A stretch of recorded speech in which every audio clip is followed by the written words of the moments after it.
That's it. What we like first, or it depends on the time.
Ladies and gentlemen, at this time, Recognize those alumni Maroons football players from years past who are with us here tonight.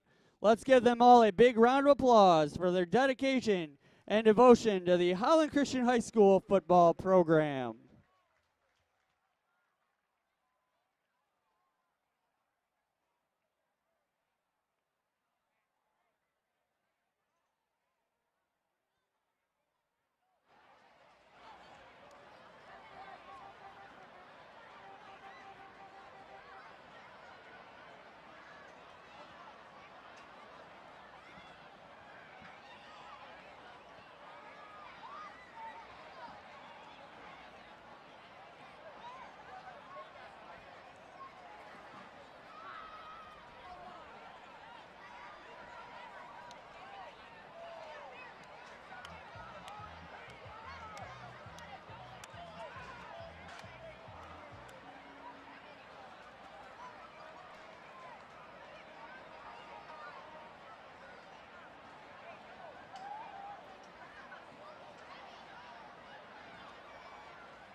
Welcome to this evening's contest between the Fruitport Trojans and the Holland Christian Maroons.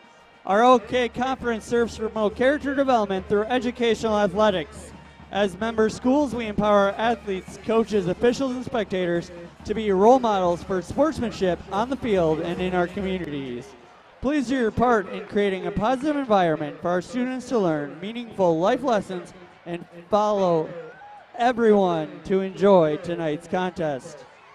Also, a very special thank you to our hospitality and game sponsors this evening, Back to Health Chiropractic and LVZ Financial Planning, proudly supporting our community.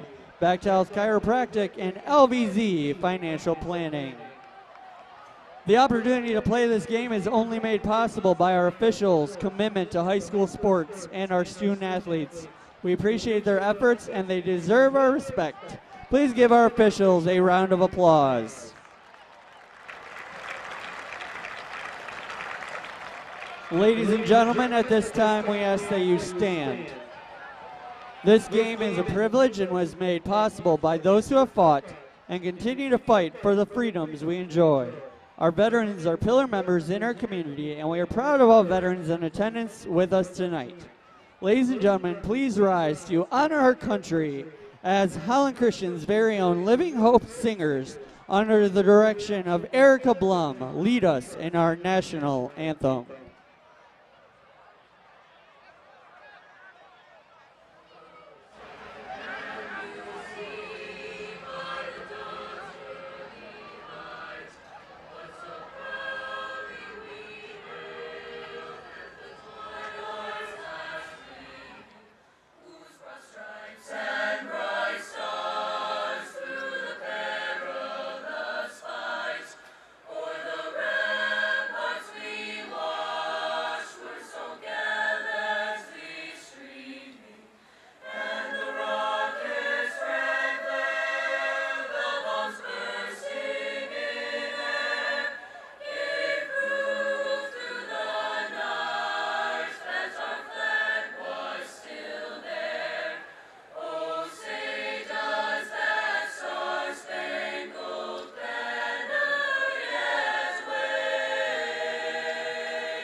Gentlemen, your very own Living Hope singers with tonight's national anthem.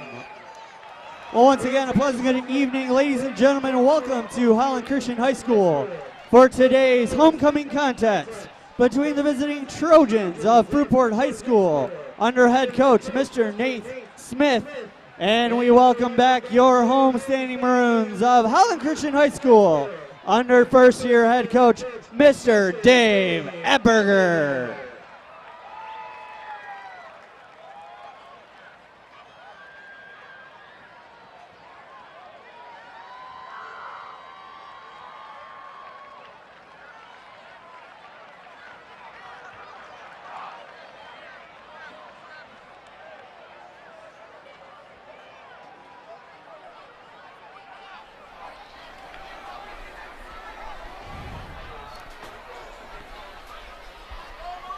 It's homecoming night here at Holland Christian High School, and you are live on HCLive. Your host, Mark Vandenbosch, alongside 2020 graduate Zach Doctor up in the booth calling color tonight. Zach, welcome to the booth. Yeah, pumped to be here. You're looking at the stadium, pretty full house and a big game. Yeah, Fruitport versus Holland Christian. Yeah, it's an exciting night tonight, and it's a beautiful night for football. It's a bit crisp, and the players are ready to get after it. Now, Zach, a couple keys to the game before we kick off here. Yeah, I'm looking at control the line of scrimmage, I think. Whatever team controls the line of scrimmage is going to have a good chance at winning the game. Special teams, punts, and Holland Christian's got a kicker that's nationally ranked, so I think that'll be a big part of the game. And the turnover battle. Which team can not turn the ball over will probably win the game tonight, I think. Yeah, some excellent points as both teams prepare for kickoff. Holland Christian coming in to tonight at 1-2. It's a big game for them. It's I would say a must-win game for the Holland Christian Maroons. We'll talk a little bit more about their upcoming schedule later in the broadcast. But then on the other side, Fruitport, 0-3 coming into tonight. It's a big difference from last year when they had a pretty solid squad. I think you look at Fruitport, it's a big game for them too. They come in and upset Holland Christian on the road on homecoming. That would be a big win for them. And Holland Christian, yeah, if they were to get a win here, they could go 2-2 and set up the rest of their season. Holland Christian with Meta Hookstra and Ethan Aberger deep will receive, and they'll go right to left on your monitor here tonight. Again, a beautiful night at Holland Christian. Packed house, feeling like the right conditions. Brady Brown ready to kick off unit. The Maroons of Holland Christian we back anticipate to a receive. lot of points put up on the scoreboard tonight, Zach.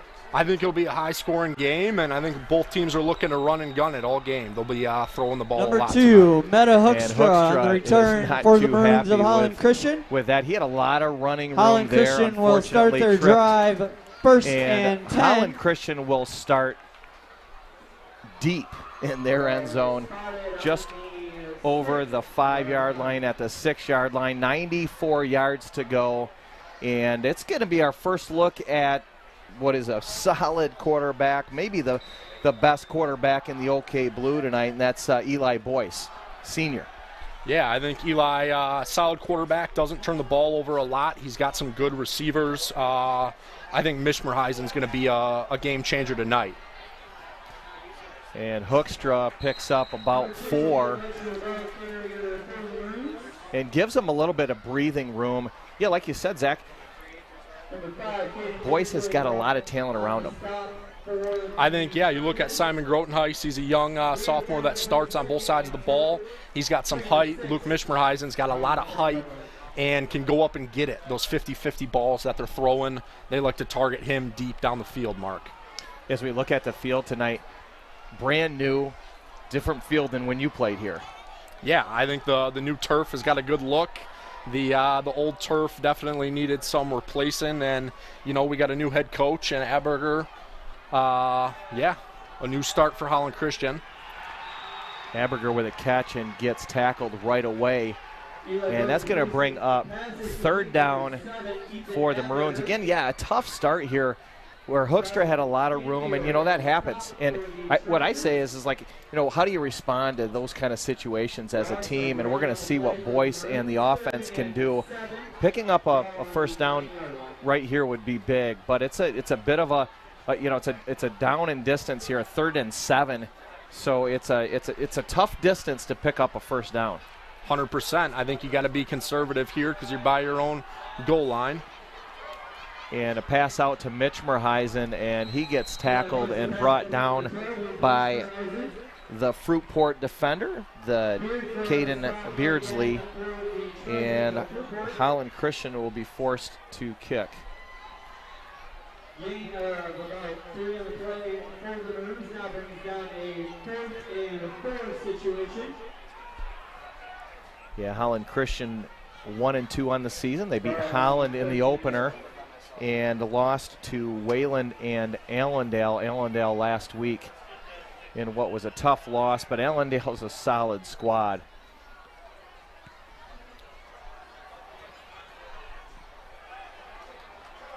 And Williams elects to let it go, and friendly Holland Christian bounce. Fruitport will take over at the 29-yard line, and this will give us an opportunity to see that vaunted Holland Christian defense. You know, you got a kid like Ryder Gravenhoff who's got some college interests, and he leads that defense. And you played a lot of defense in high school, right? Yeah, Ryder, yeah, he's got a Grand Valley offer, big outside linebacker that can crack you coming downhill. I think the Maroons have struggled on defense a little bit this year. Their offense has the firepower, so that could be the difference maker tonight. Yeah, it's a great point.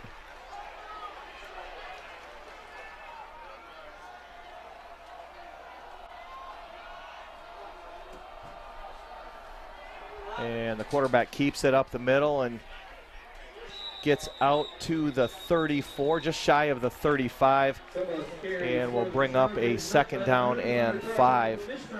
The Fruitport looks a little bit different than last year. Last year they had some amazing skill at the running back position, the quarterback position, and Holland Christian and Fruitport in their game last year, Holland Christian came up short.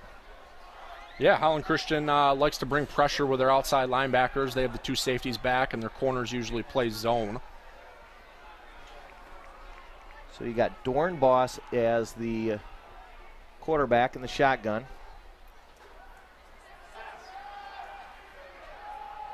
And he looks out wide, caught at the 40 by Caden Beardsley, and he takes it up for a 1st down as Fruitport looks to try to get over midfield for the first time tonight. Again, a beautiful night tonight. It's amazing. Beautiful night. Upper 60s. The sun is shining. I don't remember the stands being as packed as they are tonight. Hopefully the fans will continue to get into the game. And there's a handoff met with a wall of Maroon defenders, which I know you like to see. 100%. The D-line getting under the pads there and pushing the line of scrimmage back into the Fruitport offense there for a loss of some yards. Loss of yards on the play for the Trojans of about 2 yards. They'll bring up a 2nd and 12 from the 44. And Dornbos in the shotgun.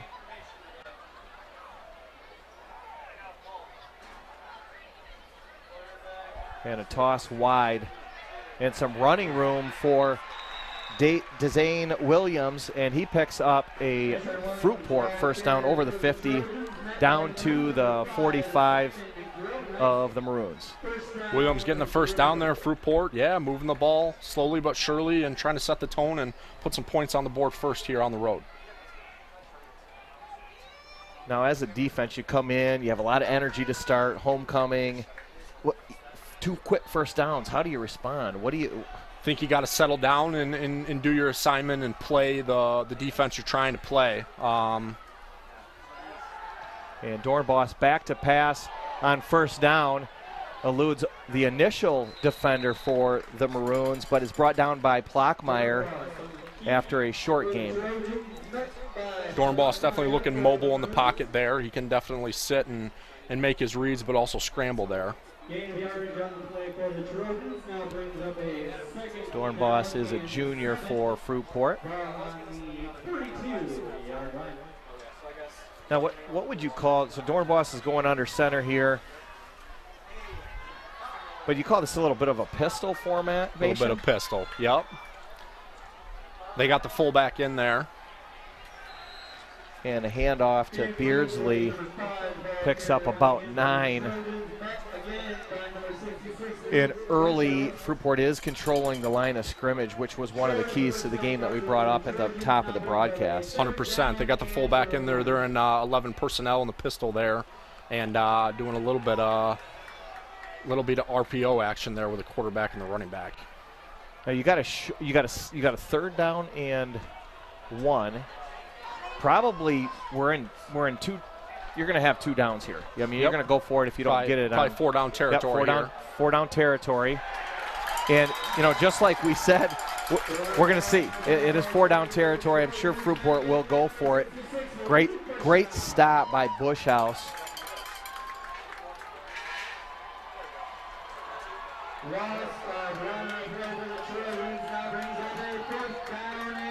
Big 4th down here for Fruitport. And a big down for the Maroons. They can get off the field with a stop. 4th down and just over 1. Dornbos back to pass. And he throws it too high for his intended receiver, Williams. And the Maroons held after a couple 1st downs. That's a great thing to see. Bryce Overway, number 72 there, in on pressure, got a hit on Dornbos, and yeah, he couldn't sit in the pocket long enough to make his reads and overthrew the receiver. Big stop for the Maroons. That QB pressure is so key for a defense. 100%. I think at the high school level, too, a lot of quarterbacks like to scramble if they're athletic, and most of them are, but if you can't sit and make your reads, it can really disturb an offense. All right, so let's see what Boyce can do. Holland Christian with better field position than they started here on their 2nd possession of the game. 1st and 10 on the 36-yard line. Boyce with a great catch by Aberger. One hand shows his athleticism. Aberger went up in the air and caught that with one hand going into the sideline. What a catch. As you see the replay here, you see he completely used one hand the entire process and gives the Maroon a nice 2nd down and 4. You've got your complete playbook open here. You can run, you can pass, and that's where you can really be a threat to a defense.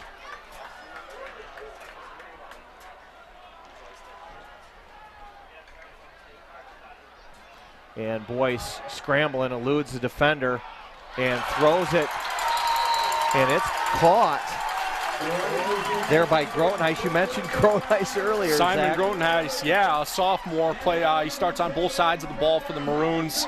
Definitely already has a college kind of build with his height. It's a great effort by the kid. And you'll see the replay here. And there's no instant replay at the high school level. We may have seen that at the collegiate or NFL level, but it's a catch here. And Boyce back to pass again. He's looking deep. And Mitch Morheisen goes up and can't corral it. Ball hung up maybe a little bit longer than what was intended by Boyce. Deep ball by Boyce, taking a 50-50 shot, like I mentioned earlier, with Mitch Morheisen, who's kind of their 50-50 ball receiver there. Yup, the ball seemed to be in the air too long there for Boyce. Incomplete.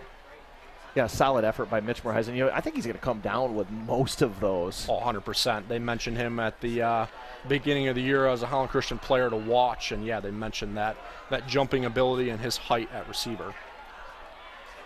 2nd down at the 43 for the Maroons. And Hoekstra with some nifty running, and he eludes the defenders. He's going to go, Zach, all the way to the house. Meta Hoekstra there with the carry. He cut to the outside, cut back, juked the defender, and went to the complete other side of the field. Not the biggest back, but definitely quick and has quite a bit of acceleration there on the end there for the Maroons. Touchdown. What a run and a lot of excitement as you see it being replayed. Hoekstra to the house. Well done. So the Maroons go up 6-0, and there is an extra point by Van Heis. Van Heist, nationally ranked, he's been going to camps, I heard, this summer to get some exposure for some college offers, right, Mark? Yeah, and you can see with that kick, that was a no doubt about it. That's different than most high school kickers. 100%. Easy on the PAT there, and a big touchdown to start and set the tone at home for the Maroons. So the Maroons go up 7-0 as you saw the neon out. Is that what they call that? I mean, neon maybe out. A little bit more. Okay. Yeah, the student out section is packed.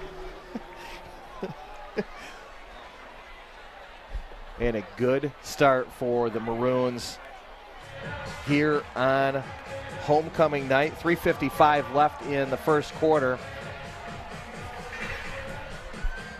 Holland Christian lost to Fruitport 52-21 last year, and this is a good start to kind of a payback night for them. Yeah, offensively the Maroons look good on that run. There was a big hole there for Meta Hoekstra to hit. I thought in pass protection they needed to do a little bit more work on the outside. Fruitport's ends are getting quite a bit of pressure on Boyce there, sitting in the pocket. We'll see if the Maroons can make some adjustments to kind of thwart that attack. And Williams takes it up. Big hit at the 15, and he will fall forward to the 17. Well defended by the Maroon special teams. Meta Hoekstra there, who just scored the touchdown on the tackle there. Big hit.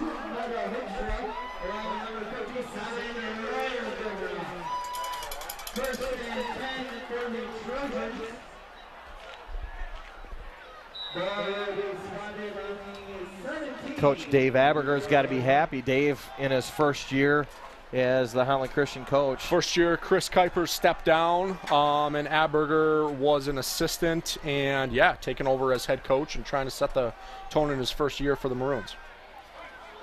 And Williams with a run around the side, and he fumbled the ball, and Aberger picked it up, and he's going to take it to the end zone. Touchdown, Holland Christian. Aberger scoop and score there, Mark. What a start on homecoming night. And the fans are going nuts. The student section's loving what they're going to see. Boy, that ball bounced right up into Aberger's hands, and he left no doubt, took it to the end zone.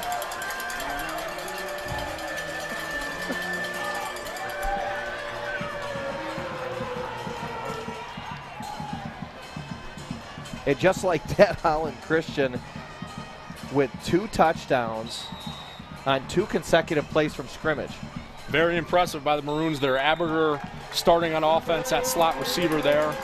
A little bit smaller in stature, but very quick on his routes, and yeah, making a big play on the defensive side of the ball for the Maroons. Holland Christian 14, Fruitport 0. HCLive, a special thanks to all of the engineers and the camera folks on HCLive getting back into it this year.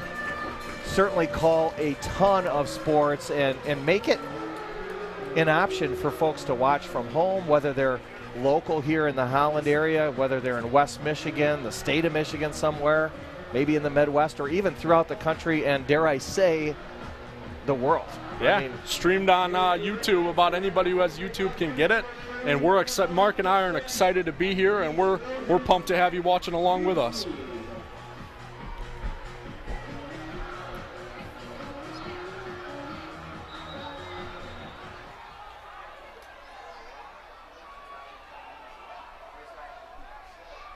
Williams, the sophomore, back deep, and he's going to let it bounce in the end zone for a touchback. You know, so you played at Holland Christian, and certainly maybe you had instances where maybe you were on kind of the side of the ball where, okay, all of a sudden, boom, the other team scores a couple touchdowns.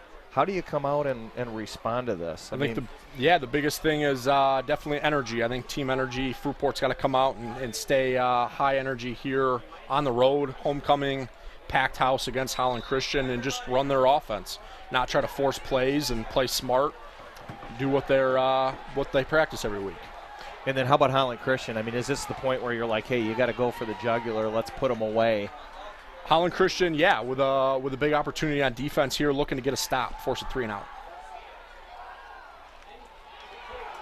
And a pass there on the flat from Dornbos to Canfield, who was unable to catch it. Dornbos with a good pass there, hit him right in the hands. Canfield unable to take it in there. Brings up 2nd down and 10. Just over 3:30 left in the first quarter of tonight's homecoming game at Holland Christian High School, the beautiful south side of Holland, Michigan.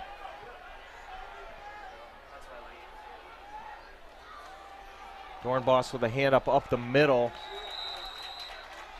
And Ricky Wiggins, first carry of the night. He's a senior. Ricky Wiggins up the middle, number 0. Definitely looks like a thumper coming up the middle, putting his shoulder down. And that'll be 3rd down and 5. And we've got an official timeout.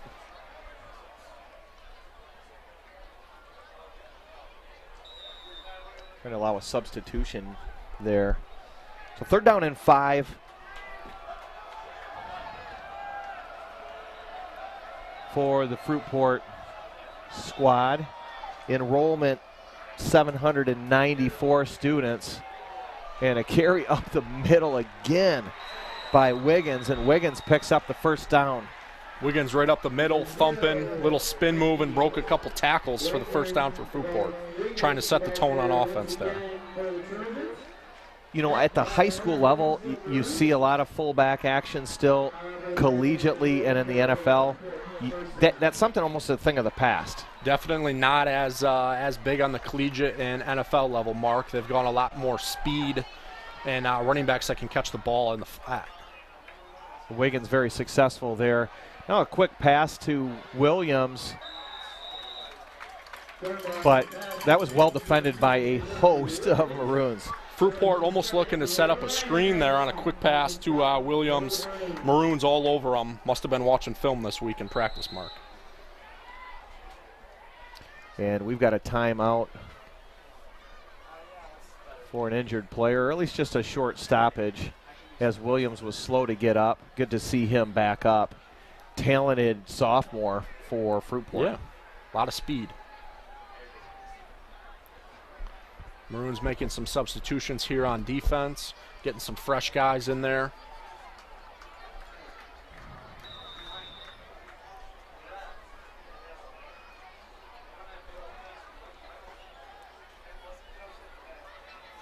Second down and 10 from the 38.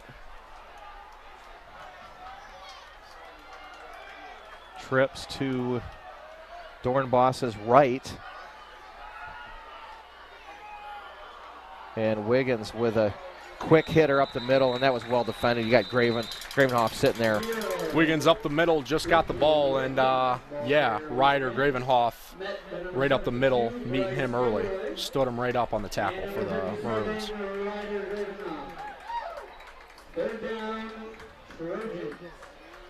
So 3rd down and a long 10. And this is a situation where an offense really doesn't have a lot of options. I mean, it's pretty much a pass play. I mean, maybe you get a quarterback draw or quarterback sneak, but not that doesn't often happen unless you have an elite running QB. Yep, looking at 3rd and 11, yeah, you're looking to get the 1st down and likely to throw here for Fruitport. Looks like a false start there, Mark, for Fruitport on offense.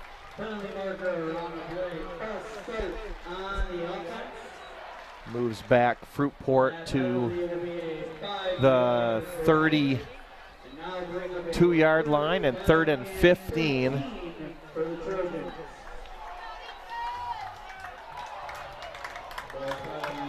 There's not a ton of plays in the playbook for a long 3rd down. No, definitely looking to sit in the pocket and make some reads and try to air it out on a 50-50 ball here. And Dornbos rolls out and has Williams up over the 40. A nice catch, but very well defended there by Desmond Maynard, who takes him down and stops them short of a 1st down. Dornbos there rolling to his right. Great throw to number 2 from Fruitport, but just short of the 1st down. And it looks like the punt team will come on for Fruitport. Probably a good call early in the game. Holland Christian's got a lot of momentum. You don't want to give them a short field. Probably a great call there. Yep, punt the ball away and trust your defense down 14 early here on the road. I mean, this is the Detroit Lions, right? I mean, 4th down and from the 19. A lot of excitement for the Lions. So unpack what just happened here. The punter caught it. Yeah, it looked like a low snap by Fruitport's long snapper there. The punter caught it low, kind of muffed the catch there. And turns the ball over on down. So Holland Christian gets what they wanted, a short field. And with an offense with so many skill positions, this is a good place to be for the Maroons. Holland Christian, yeah, with a chance to go up 21-0 in the first quarter and really set the tone here at home on homecoming night. You know, now here's my sense is, you know, we got 17 seconds left in the quarter.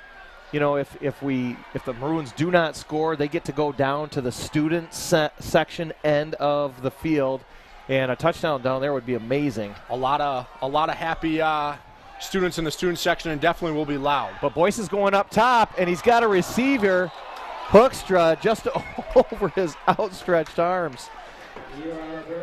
And that was a great throw by Boyce. Great ball by Boyce there, sitting in the pocket. Great footwork, just overthrew Hoekstra there on that deep shot towards the end zone for the Maroons. Now, is that a play that his first read is Hoekstra? That's where he's going, or I mean, that looked like, yeah, based on his body language and the side of the field that he was looking at, that looked to be his first read there. All right, 2nd down and 10, Boyce. As we come to the closing seconds of the first quarter, a good one. Hoekstra gets a few yards, and we're going to end the quarter with the Holland Christian Maroons up 14-0. A fantastic start on homecoming night. And Holland Christian will have great field position to start the second quarter. We're going to take a break, and we'll be back here in a moment. Ladies and gentlemen, we have found a lost handbag. If you are missing your handbag, it is a white handbag with a face on it. If you are someone you know has lost your handbag with a white face on it, please come claim it down the press box. Thank you. Once again, today's special thank you to the sponsor receiving the Maroons Advantage Franklin's Opinion. Happy to play where work comes next. Located on the corner of Chesapeake River in downtown Holland. Been providing financial planning and investment management services since 1960. Thank you, LUZ Financial Planning.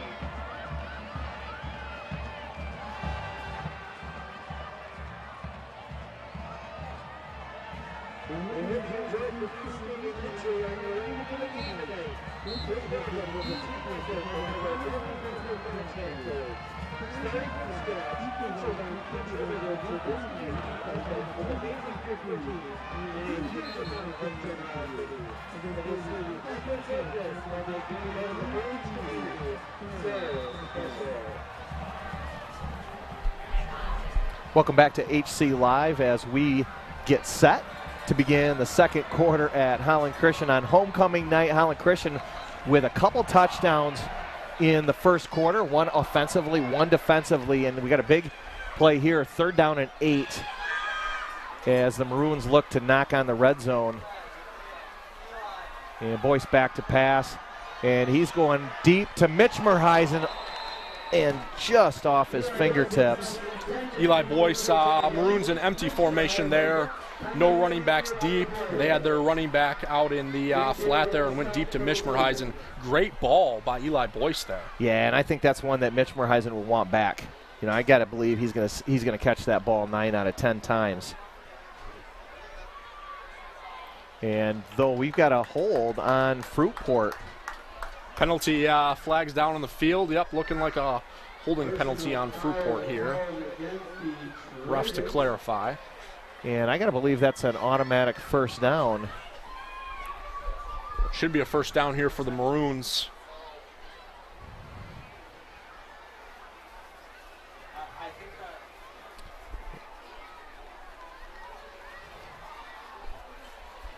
Yeah, that's a big, big penalty. And gives the Maroons a first down inside the red zone, inside the 15 at the 14.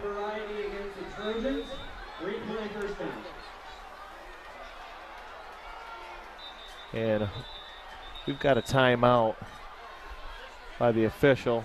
He's got to pick up a little dirty laundry there. Yeah. Penalty flag. Picking up the penalty flag. Still behind the Maroons there, deep, right on the 35. All right. Here we go. Boyce, 1st and 10. Hoekstra right beside him. And Hoekstra looks over the middle to Grotenhuis. And, you know, they're running some good routes. He's finding the right guys that were just a touch off, right? Simon Grotenhuis there with a good route. The defender was there, but he had him beat. It looks like the chemistry of Boyce and the receivers is a little bit off.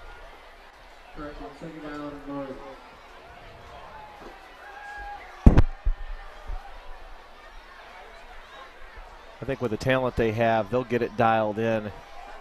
We go to 2nd down and 10. Boyce with trips at the bottom of your screen. And he hands it off to Hoekstra. And Hoekstra takes it down inside the 5, down to the 1. And gives Holland Christian a first down. Break that down. Meta Hoekstra there on the carry. A lot of room to run and barely even touched until he was about 10 yards into his run there, Mark. Beautiful play set up by Coach Aberger. And Hoekstra slow to get up. Let's hope that he is okay.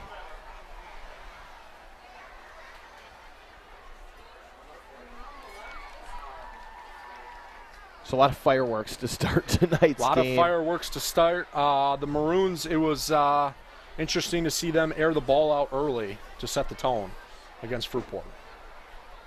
I think their run-pass mix has kept the Fruitport defense kind of on their heels. Keeping them on their heels. Fruitport playing a lot of zone, knowing that Holland Christian's looking to air it out to either Grotenhuis or Mishmerheisen there deep. And Meta Hoekstra, yeah, with a lot of speed and cutting ability in the backfield there for the Maroons.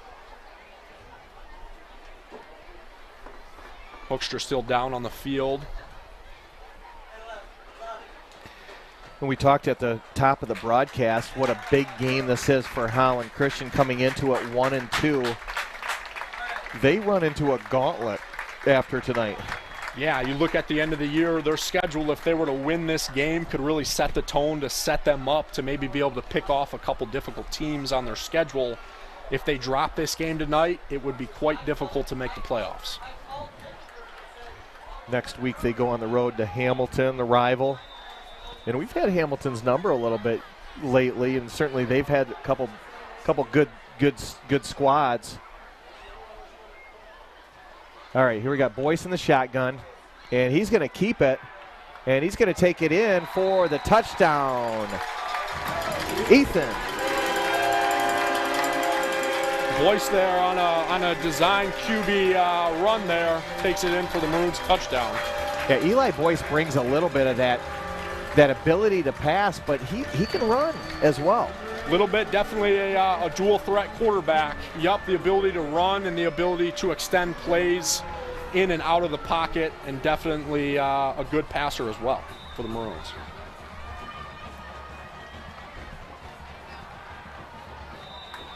Then Heiss puts the Maroons up 21-0 early in the second quarter. Eli Boyce has been a solid quarterback the last couple years for the Maroons. Played a little bit as a sophomore and then took over the reins last year, and he's got some good experience. Took over the reins as a junior, and yeah, a senior, definitely a highlighted player coming into the Maroons this year, and one of their threats on offense.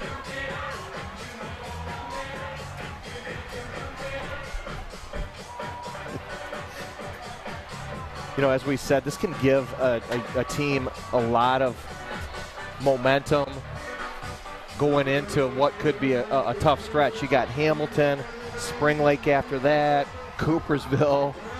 You got West Catholic in there. Definitely not an easy way to end the season for the Maroons. The OK Blue has, I believe they've got three teams that are undefeated so far this year. You got Allendale, Hamilton, Spring Lake, and West Catholic, all undefeated.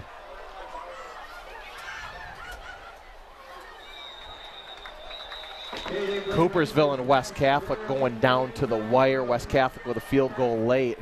Well, that was the only loss that Coopersville has had this year as well. So, I mean, you got 5 legitimate playoff teams in the OK Blue, 6 with the Maroons. OK Blue definitely stacked this year, yeah, in a tough conference to play in. Every single week you're looking at, no matter how good you are, you could be upset. You can see the Maroons gaining confidence throughout the course of the game tonight. We're early still, but 21-0 deficit's got to feel good, and we'll continue to see what kind of momentum the Maroons can run with.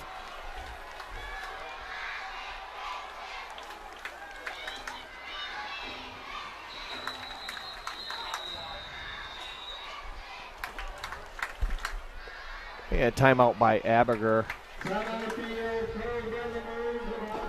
Or just didn't see something. He saw something maybe he didn't like. Interesting timeout there by Coach Abiger. Yeah, I wonder if their Fruitport's offensive scheme there lining up kind of threw the defense off there, looking to adjust defensively here for the Maroons. Ranging from preschool through 6th grade. They are excited to showcase cheers and skills they learned last week from their cheer clinic during this quarter and at halftime. Ladies and gentlemen, welcome your Maroons.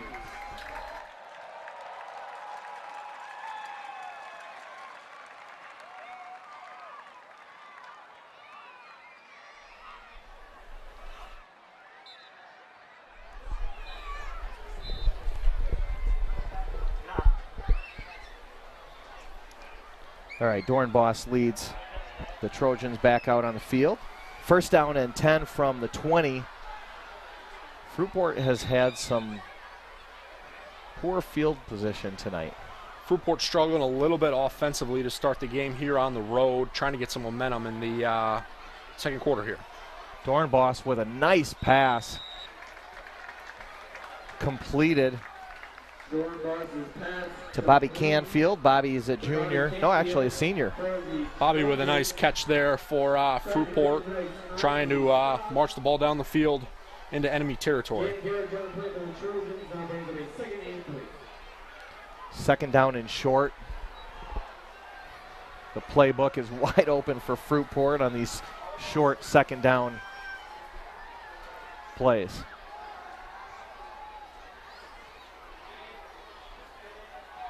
Dornbos eludes the first defender and takes it up over the first down to the 38-yard line. The official's going to mark them at the 36. Dornbos there, it looked like a design throw. Didn't have any Fruitport receivers open downfield and looked to run, tucked it, juked a defender, and made a nice play there for Fruitport to get the first down.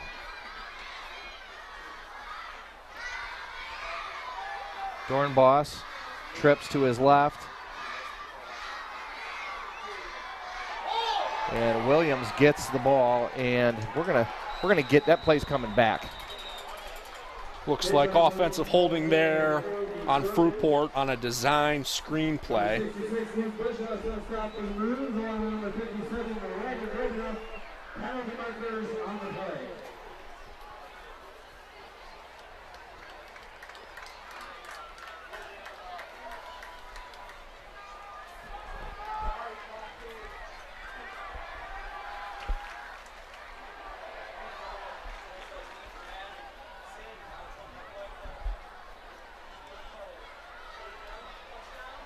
So Fruitport's going to have a first down and 20.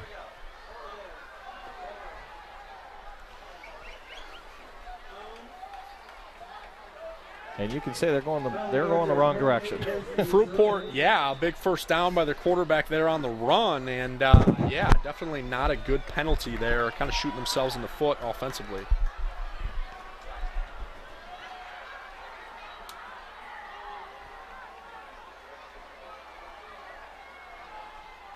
Dornbos with a pitch to Williams, and that is bottled up immediately by 3 Maroons, including Ryder Gradenhoff. Looked like number 57, Ryder Gravenhoff there, sticking Williams early on the run. Second down, Fruitport.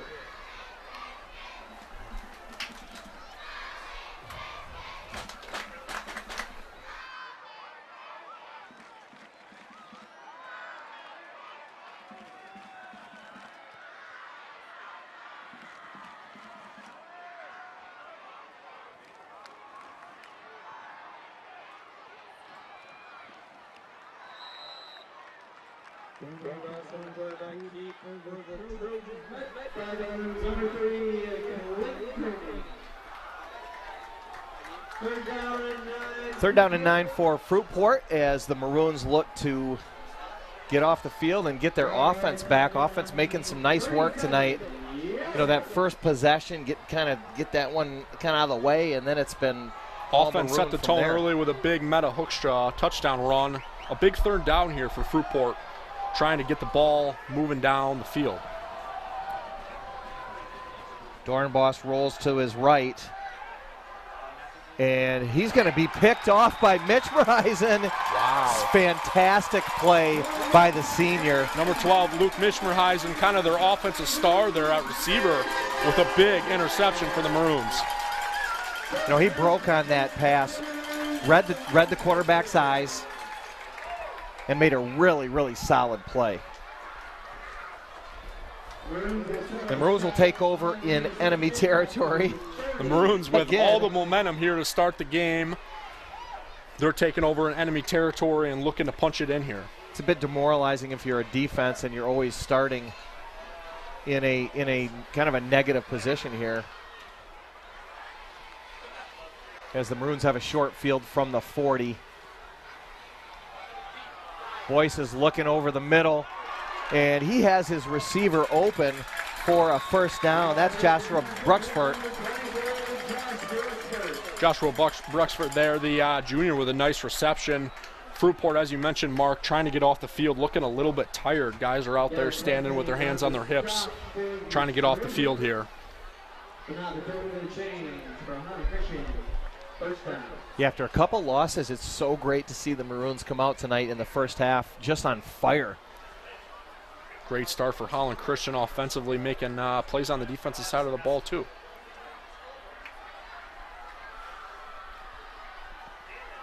Boyce looks, and an out and go by Aberger.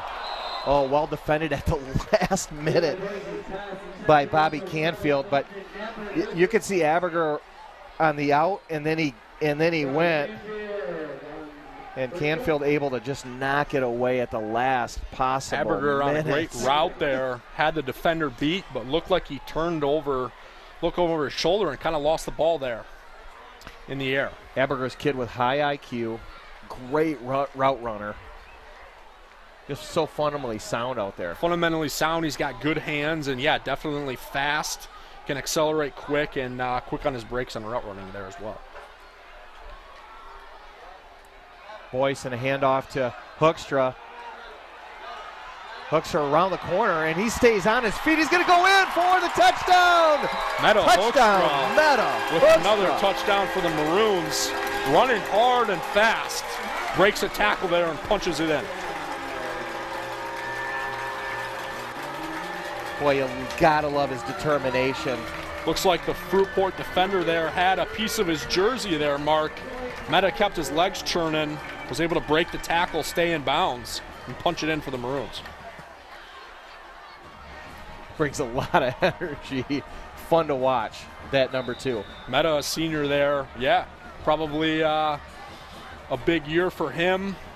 This game probably means a lot. Oh, and Boyce mishandles a snap, but made the best of it.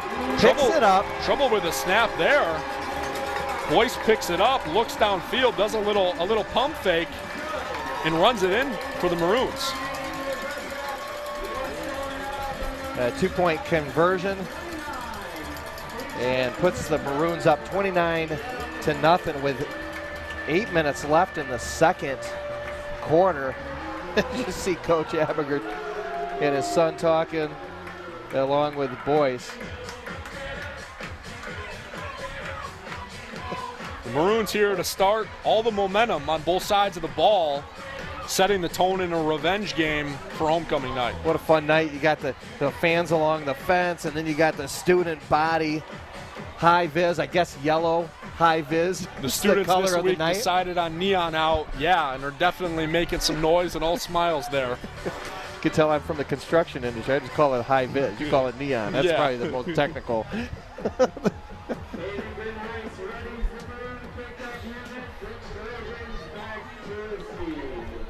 29-0.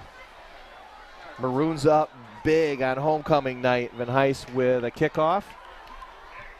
Williams fields it around the 10. He's going to take it up over the 20. And he's still on his feet. He's battling. Got to love the energy from the sophomore. He takes it up over the 30 and the 35, all the way out to the 37. Fruitport with a nice return there on special teams, trying to get a little momentum and hopefully make a spark there for their offense. Fruitport starting with one of their best field positions of the night. And we'll see what they can make of it.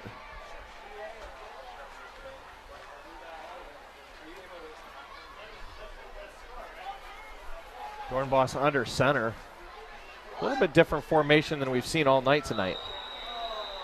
Dornbos under center. We got 3 running backs. Looks like 2 and a fullback back there for Fruitport. Maroons bringing in some subs on defense here. Get some fresh bodies out there. You got to wonder if Abiger saw something in the formation. Fruitport's been in the pistol and the shotgun all night long. Now they go under center. 3 backs in the backfield. Going under center, kind of Unity Christian style, Zeeland West style, wing T look for Fruitport right now. And Abiger wants a timeout to talk it over with his defensive coaches and his defensive players. It's a little bit of an interesting change by Fruitport. Interesting change by Fruitport there. They usually run a spread. Holland Christian probably watching their film this week, prepping for a spread on defense. Maybe Fruitport's coach had that drawn up to kind of under disguise, not showing it early there via film to start the season. Yeah, we'll see what Coach Nate Smith for Fruitport has up his sleeves.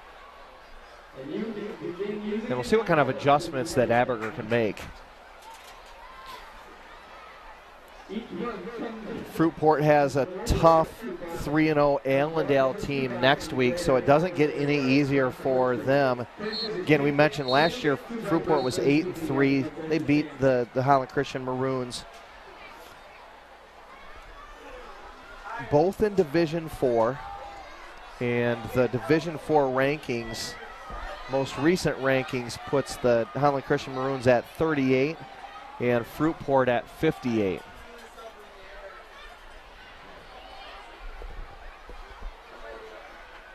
There's some changes to the playoffs this year, Zach. You know, the finals this year are on November 25 and 26. If you check your calendar, you know, historically the Michigan finals are always on the Thanksgiving weekend, right? Yep, they are historically on Friday and Saturday. Now, if you check your calendar, November 25 and 26, you'll find it's a Saturday and a Sunday. Different this year. Definitely a big change to the dates of the playoffs there for the finals.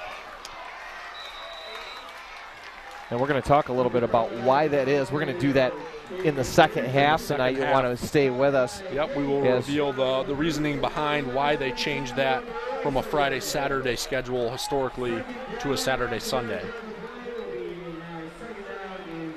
And a nice defensive play by your hometown Maroons.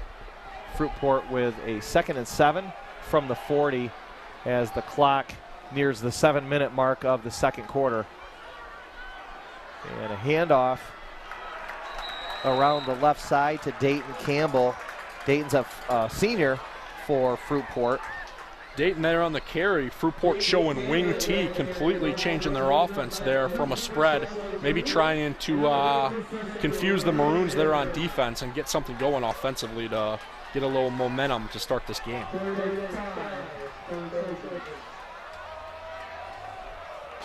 Hamburger changing his defensive personnel and formation to account for Fruitport's change offensively. All right, we've got 3rd down and 5. And Dornbos with a handoff up the middle. Caden Beardsley gets a couple yards, but unable to get to the sticks. Beardsley there on a nice carry, was not met right away by the Maroons. A little bit of disguise there on the wing T. Definitely one of the harder schemes in high school football to defend due to the fact that they fake the ball to both their running backs and the fullback.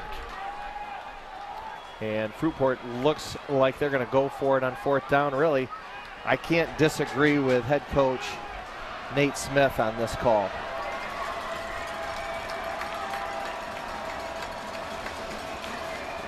And the handoff goes right up the middle. To who again? We got Ricky Wiggins.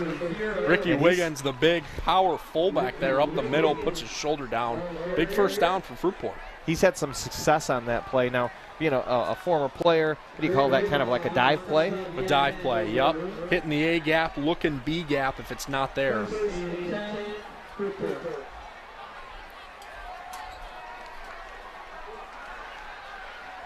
So that gives Fruitport a first down.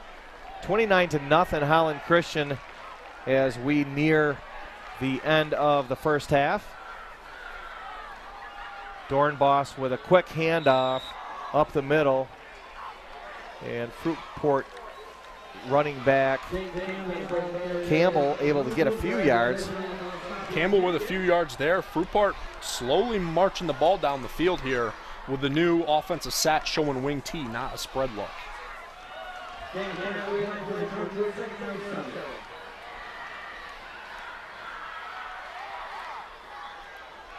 And a quick hitter by Wiggins. And he gets down to the 44-yard line. All right, so we've got 3rd down and 2. It's 4-down territory, no doubt. You got to wonder if they're going to just keep pounding it right up the middle. They've had some success with that. 4-down territory. Wiggins with a lot of carries there and positive yardage as of late. Fruitport looking to run out of the wing T and has not thrown the ball in the last couple plays here. Dornbos under center. And we're going to have an encroachment by the Holland Christian defense. That's going to give Fruitport a first down. Holland Christian there jumping early, maybe a little bit too excited there on defense. Going to give Fruitport a little bit of momentum and a first down.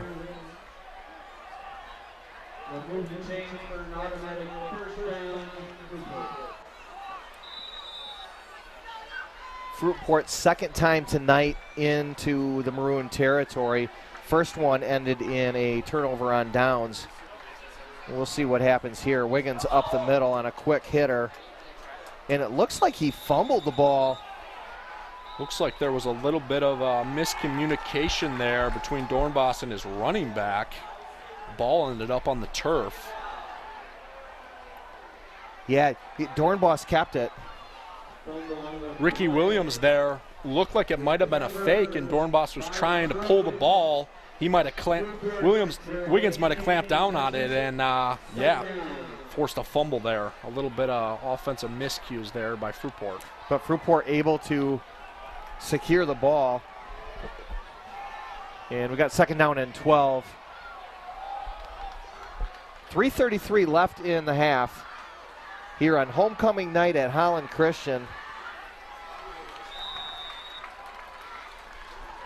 And Caden Beardsley picks up about 5 on that carry, and Beardsley with a nice carry there, made a defender miss, kept his legs churning, and got a little bit of extra yardage at the end of the run for Fruitport. Fruitport has not thrown the ball since going to this wing T look, trying to confuse the Maroons and having some success slowly moving the ball down the field offensively here for a little bit of momentum. 3rd down and 7. Oh, and a big hit by Gravenhoff. Dornbos with a handoff. Gravenhoff up there with a big hit. His helmet popped right off after the hit.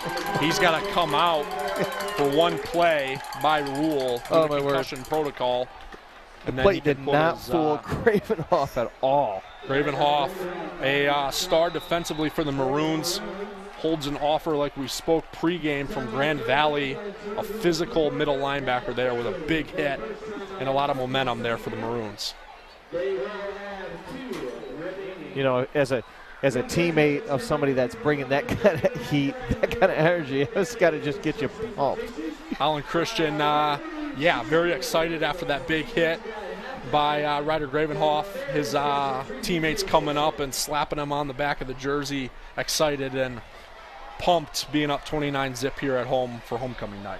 Now the helmet goes off. You got to come out for a play, or if there's a timeout, I believe you can go back in. Yep, if there's a timeout, concussion protocol by rule, you can go back in. But if there is no timeout, they did issue a new rule a couple years ago in high school football where you do got to sit out one play just for safety.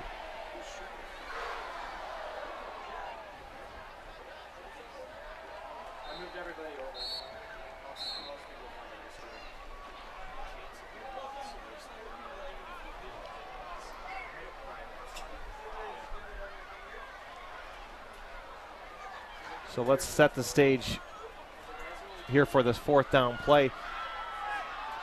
Fruitport took the air out of it. You got to believe on 4th and 5, 4th and 6, they're gonna have to put it back in the air.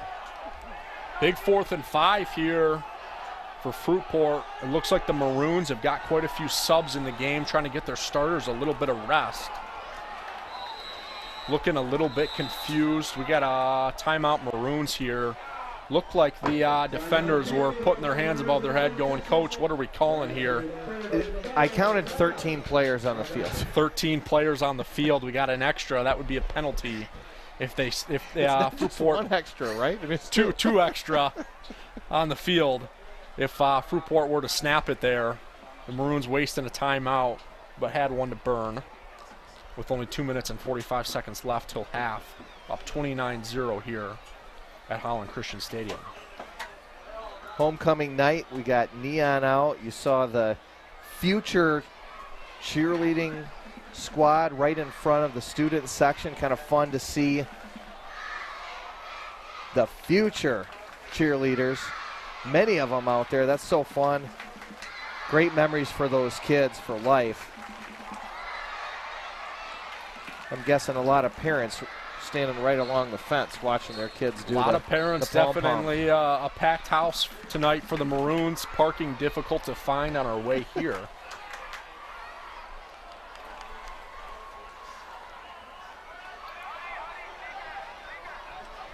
All right, big play. Big play here for the Maroons. 4th and 5 for Fruitport. Dornbos in the shotgun. And we got a little bit of a trick play set up, and it's going to convert to a touchdown. You could see that play developing as Beardsley throws it to Bobby Canfield for the touchdown, but you can see the play developing there. Unfortunately, the Maroons got sucked in and a little bit over aggressive on it, and Fruitport made them pay. Dornbos there with a design throw to number 5, Beardsley for Fruitport, who sits back and throws it to number 17, Canfield, for the touchdown. He had the Maroon defender there beat by quite a bit.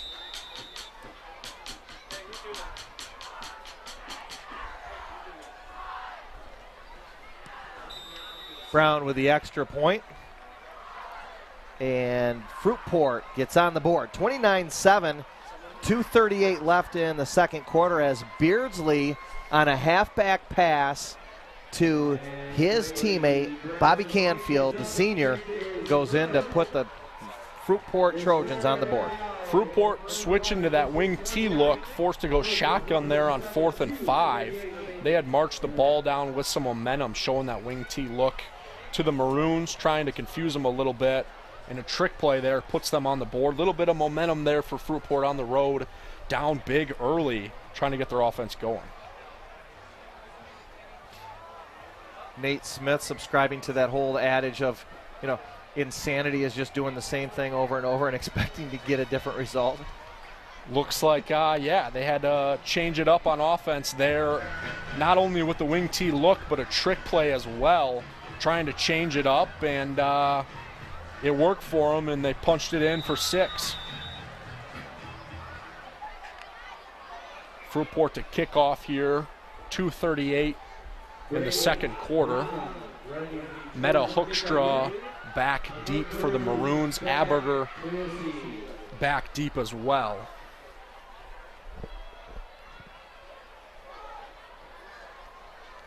Hoekstra takes it in at the 5, up over the 20. He's got a seam, and he breaks it up over the 50 and is taken down at the 35 by the kicker for Fruitport, but a tremendous burst of energy by Hoekstra, and he continues what's been a fabulous night for him. Meta Hoekstra and Aberger deep for the Maroons, both their speedsters.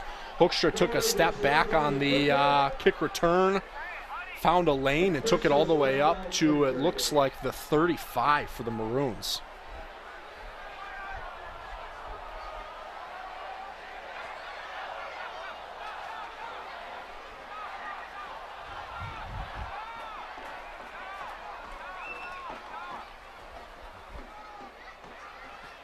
Looks like Bork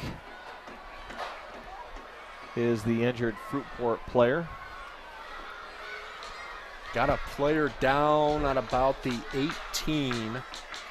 Looks like he was injured on defense there, defending the kickoff for Fruitport. Hope he's okay. Getting looked at by the training staff currently.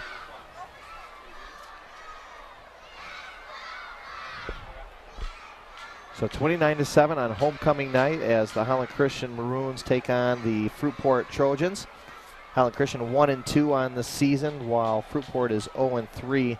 We mentioned earlier that things don't get easier for the Maroons. Hamilton on the road next week. Then they've got West Catholic, Spring Lake, Coopersville, and Unity as their next 5 games. That's tough sledding. Spring Lake and Unity, both rivals. Hamilton, obviously a crosstown rival on the road for the Maroons. And West Catholic, the last 5 years, has gone deep into the playoffs. Coopersville with a couple studs with some big college offers, and very good this year as well. Definitely a gauntlet to end the year for the Maroons. Good to see Bork up as he's being helped off the field. Zach, you mentioned West Catholic. West Catholic at the top of the Division 5 rankings right now. They and Catholic Central 1-2. And can you imagine both of those teams meeting early in the playoffs, where that's kind of like a finals kind of a matchup between those two squads? West Catholic and Catholic Central definitely, yes, the last 5 to 10 years have dominated high school football here in West Michigan. Both accredited coaching staffs and have sent some players onto the Division I level, pretty highly ranked here in the state of Michigan. And meanwhile in Division 4, where Fruitport and Holland Christian are, Whitehall and South Christian are the top 2 teams this year so far in Division 4. South Christian with a good program, another rival of the Maroons, and Whitehall historically a dominant program who likes to run the ball. All right, Boyce with a pass in the flat to Hoekstra, who catches it, makes a man miss, and gets around the side all the way down to the 8-yard line. And another fantastic play by Hoekstra. Gotta love how Eli Boyce put it in his hands with a with the ability to make something happen. Eli Boyce there in the gun. It looked like his first read was Meta Hoekstra there on the throw into the flat. Hoekstra, every time they put it in the ball in his hands tonight, has made a defender miss, broken a tackle, and had positive yardage for the Maroons.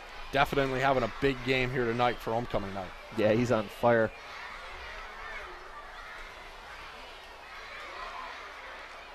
Looks like we got an unsportsmanlike conduct penalty after the run by the Maroons. So unpack, how does that work, Zach, from a administration perspective? Unsportsmanlike conduct, something deemed by the refs after the play that is not sportsmanlike.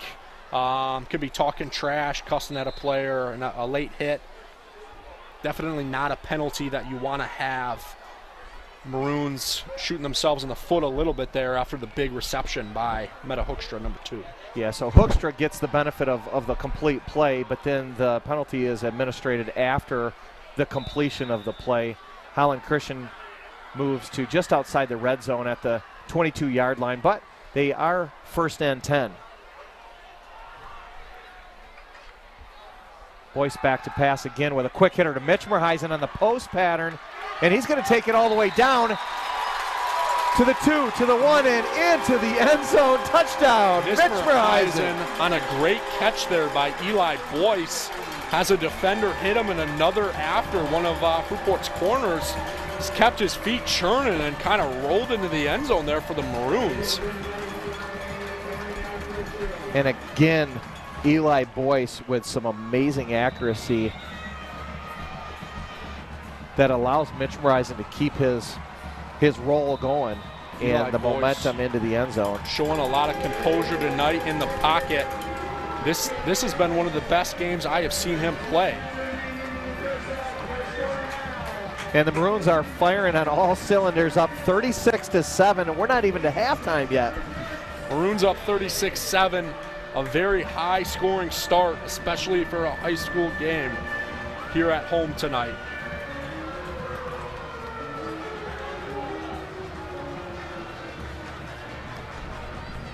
Fruitport there with the trick play after showing the wing tee have a little bit of momentum. They punch it in for 7 down after being down 29-0. Maroons, though, answer with a big reception by Meta Hoekstra on a little scramble run, and then a big touchdown catch by number 12, Luke Mishmerheisen, a player to watch offensively for the Maroons.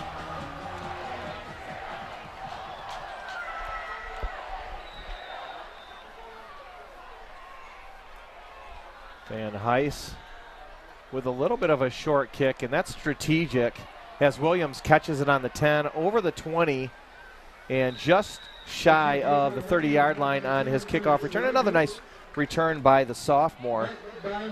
Number 2, Williams there for Fruitport on the return. A little bit of a high kick, as Mark mentioned, by the Maroons, trying to set up a little bit of a shorter squib, hoping Fruitport can't get it deep with some space.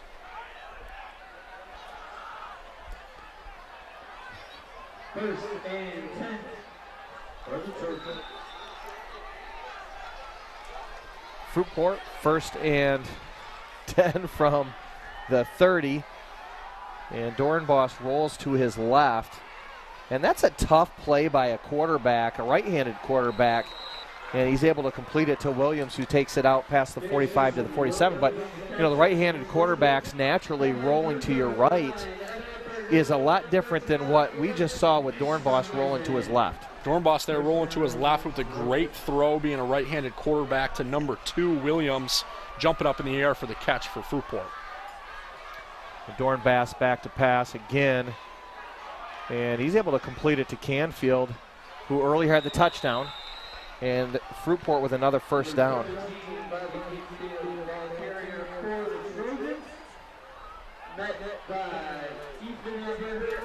Dornbos starting to settle in a little bit there in the pocket. Looks like the Fruitport offensive line has given him a little bit more time to make his reads. Let's see if Holland Christian can dial up some pressure.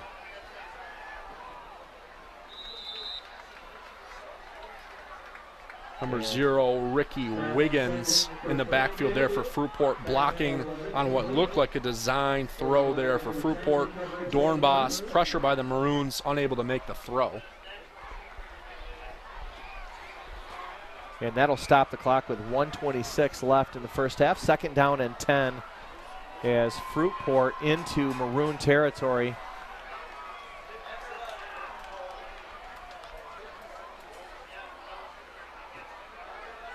Dornbos back to pass again. He goes deep, and that pass is picked off, but I'll tell you, we're going to have a defensive pass interference. Looked like number 7, Aberger, there on the interception. Dornbos throws the ball off his back foot, something you don't want to see by a quarterback ever, as the Maroons bring pressure, both linebackers blitzing and ends on a stunt there on the outside. Yeah, as you see in the replay, that Maynard took down the receiver, which allowed Aberger to get a easy catch. An unfortunate penalty there for the Maroons. Fruitport capitalizing. Yeah, that's a big penalty. That's a 15-yard penalty, automatic first down. 15-yard penalty, automatic first down. They got a 1:17 here for Fruitport, looking to punch it in and get a little bit of momentum here on the road heading into the half. And plenty of time for Fruitport. You got both options to pass and run. Low snap, but Dornbos catches it over to Canfield. And another first down, and Canfield goes out of bounds again, stopping the clock. Low snap there by Fruitport's center to Dornbos. Dornbos able to not get rattled and get the pass off. Canfield goes out of bounds for Fruitport, marching down towards the end zone with a little bit of momentum here heading into the half. Yeah, if you're Fruitport, you got to like what you're seeing out of your junior quarterback. Gotta love it here. He's number 11, Dornbos, definitely starting to get settled in. Their O-line in pass protection looking a lot better against the Maroon stunts. And a quarterback keeper. That was a design play, and Dornbos is able to get all the way inside the 5-yard line, and a first down for Fruitport. 1st and goal, and a nice play again by the junior QB. Design run for the junior QB there. It looked like he was going to score, but met by a couple Maroon defenders late there. Fruitport here, 1st and goal. Looks like they're taking a timeout.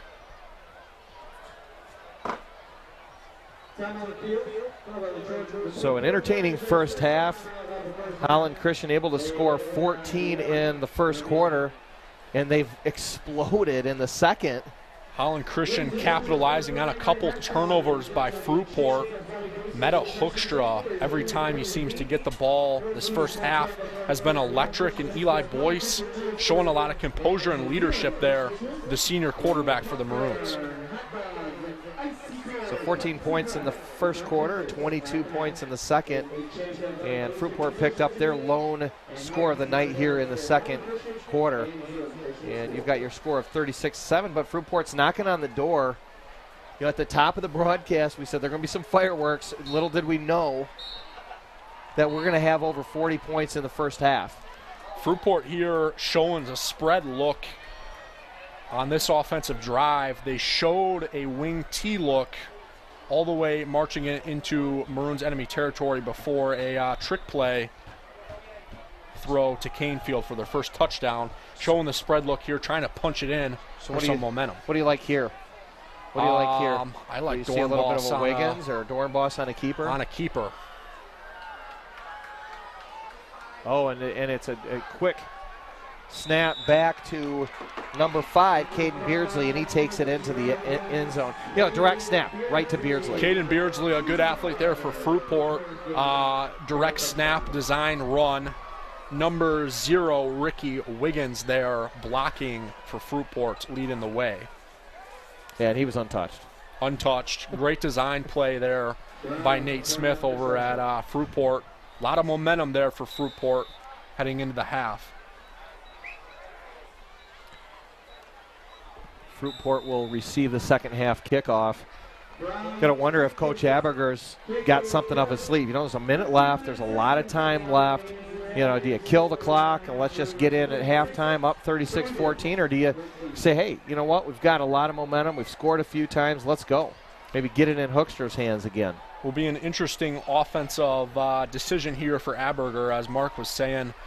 Do you take a shot to Luke Mishmerheisen or Simon Grotenhuis and try to get another quick score in the Maroons with a good kicker, or take a more conservative approach and maybe do a design keeper to Boyce or hand it off to Meta Hoekstra, who's had a couple touchdowns here for the Maroons tonight? So we got Grotenhuis deep and Hoekstra deep. Solid, you can't see it on the stream, but Hoekstra and the official back there having some laughs. It's always good to see. Hoekstra looks like he's having fun tonight on homecoming night. Definitely showing some confidence there back deep for the Maroons.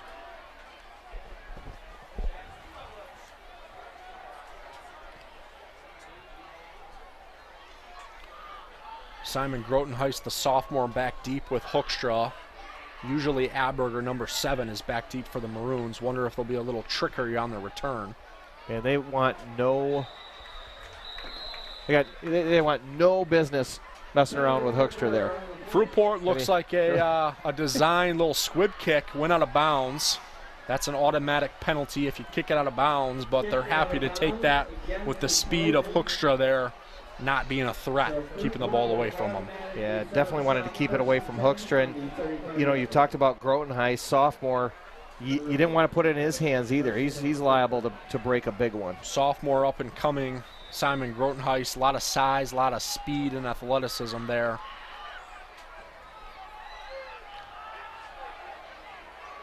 Maroons on offense, 59 seconds till half.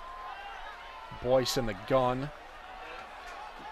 Boyce with a shotgun, and maybe you try to see what you can do on you got Aberger around the side here, and he breaks it all the way up over the 45 to the 47, and we've got a penalty, maybe some type of procedure.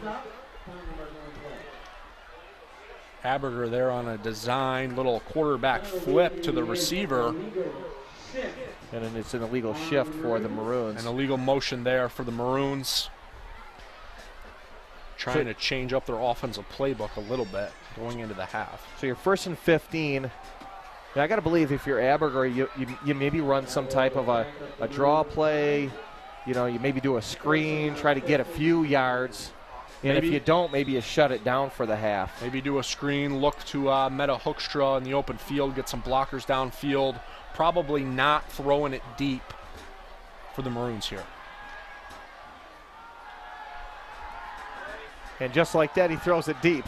There's Mishmerheisen, unable to take it down. A nice play by the Fruitport and the defense, Maroons ignoring my offensive suggestions here. That is why I am up here announcing not an offensive coordinator with a shot deep to number 12, Luke Mishmerheisen. Hey, that's why we're up in the booth and not on the sidelines, Zach. Mark and I both applied for some offensive positions for the Maroons and never got called back. 2nd down and 15, 34 seconds in what's been an entertaining first half at Holland Christian High School. Beautiful field, brand new facility. A lot of fans out tonight. It's a great night for family and friends. The student section is full. And let's see what the Maroons do on 2nd down. Maroons with both Meta Hoekstra and Aberger back in the gun with Boyce here. Boyce back to pass. And he's going to go deep again. Oh, this time for Joshua Bruxford, and Bruxford not able to catch it.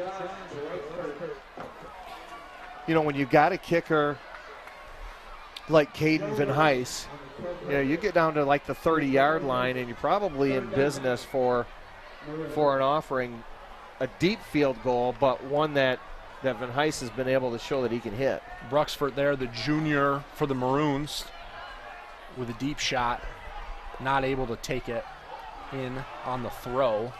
Boyce here in the gun, 3rd and 15 for the Maroons, 29 seconds to go till half.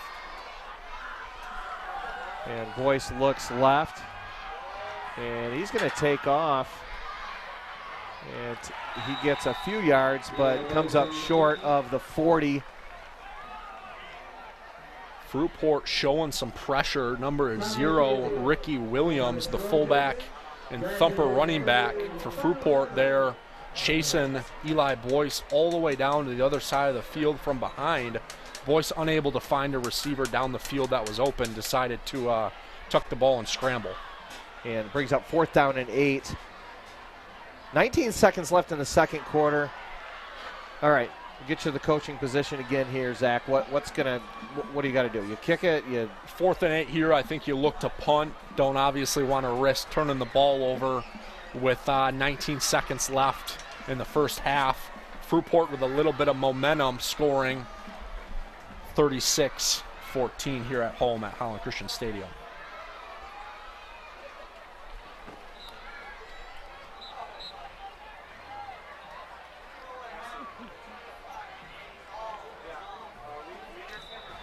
Looking like Boyce is still on the field. What do you think? A squib kick, or not a squib kick, but more of like the Boyce is gonna punt the ball. Boyce is now back into punter formation for the Maroons. Oh. Surveying the field, a very nice bounce. Oh, and it was touched by Fruitport, and Holland Christian's going to come up with a ball. Boyce there on the what a play! The Australian punt rolling out to the right. What a play! Punt by the senior Eli Boyce, and Fruitport there with a special teams major error. Looks like they touched the ball. Yeah. And number 7, the senior for the Maroons, Aberger, picked the ball up. High IQ play for him to dive on that, and the Maroons are going to have the ball with 7 seconds left here, Mark, up 36-14 at home. That's a play by Aberger. And this, it gives you one shot. You get one shot in the end zone, then maybe you kick the field goal. One shot here, Maroons and Fruitport both out of timeouts. 7 seconds to go till half.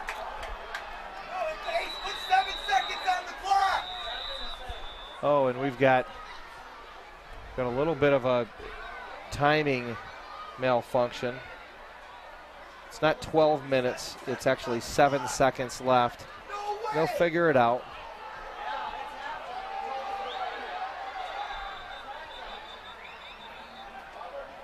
Yeah, there's 7 seconds left. A little conversation amongst the officials.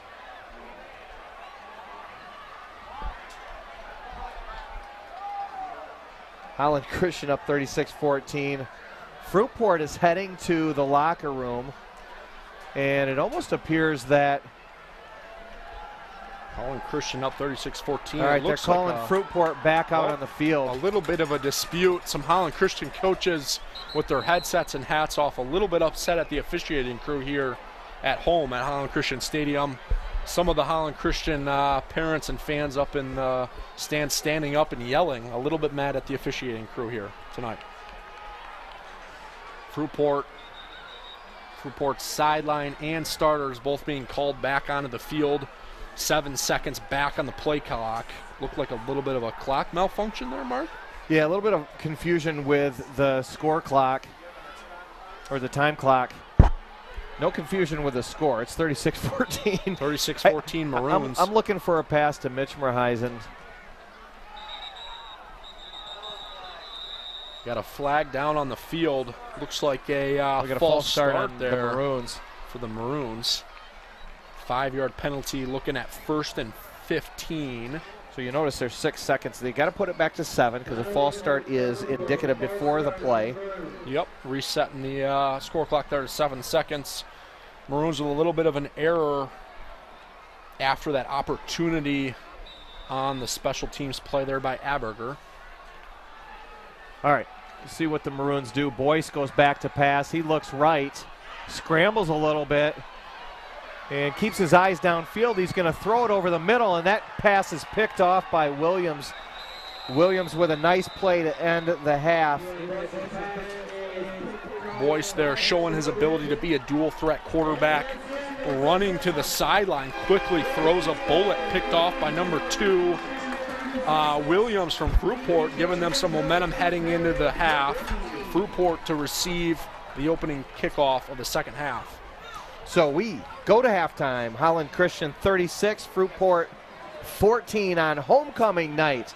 We're going to take a break, and we'll come back just before the start of the second half with some first half stats, observations, as we look to another fantastic half, the second half, coming up here on HCLive.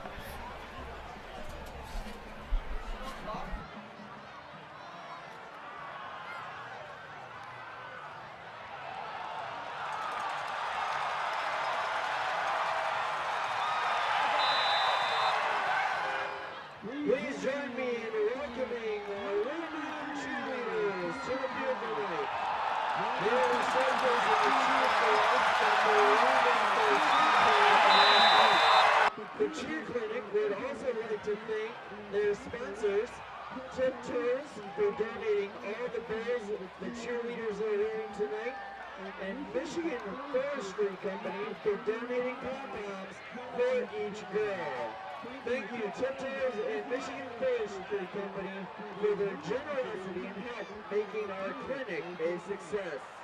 Ladies and gentlemen, as soon as the girls are ready to go, we will begin.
Ladies and gentlemen, your cheerleaders, the picture of Holland Christian. Let's give them a round of applause.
This is going on Christian fans.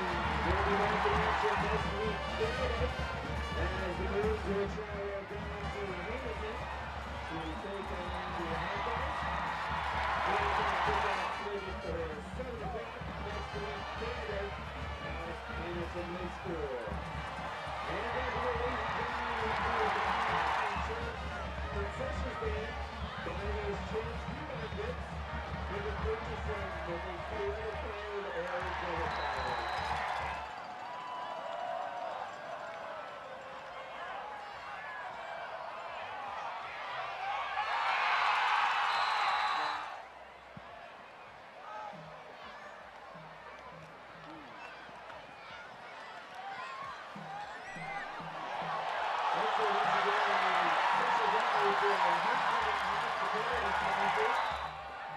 Chiropractic, and once again, our homecoming game sponsor, LBZ Financial Planning.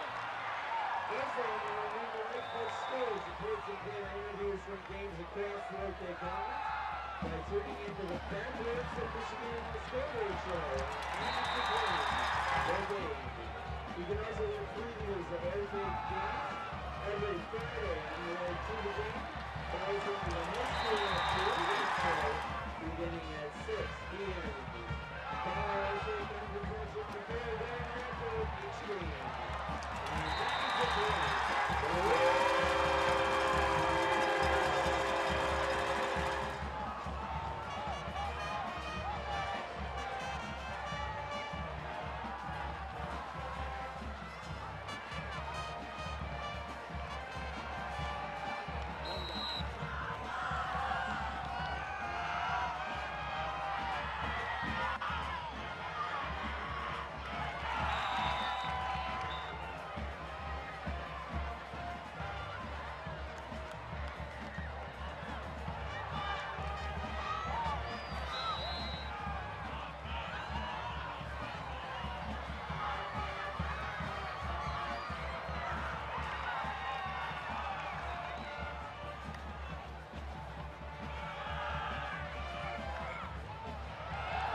Ladies and gentlemen, your attention please on behalf of the game management staff here at Holland Christian High School. We ask all fans to please clear the field. Once again, all fans need to clear the field as we prepare for the second half of action. And as the Holland Christian game management team, we thank you for your cooperation in this manner.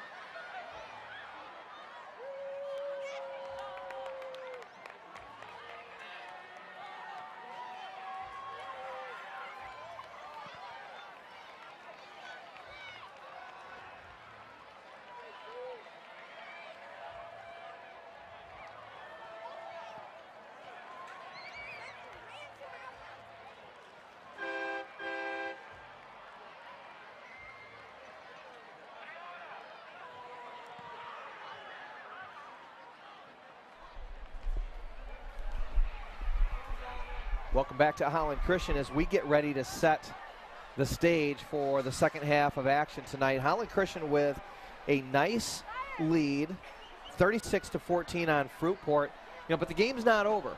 Things can change relatively quickly. If you saw the first half of action, Holland Christian scored on consecutive plays from scrimmage in the first quarter to go up 14 in what was a 2-minute stretch where lightning struck.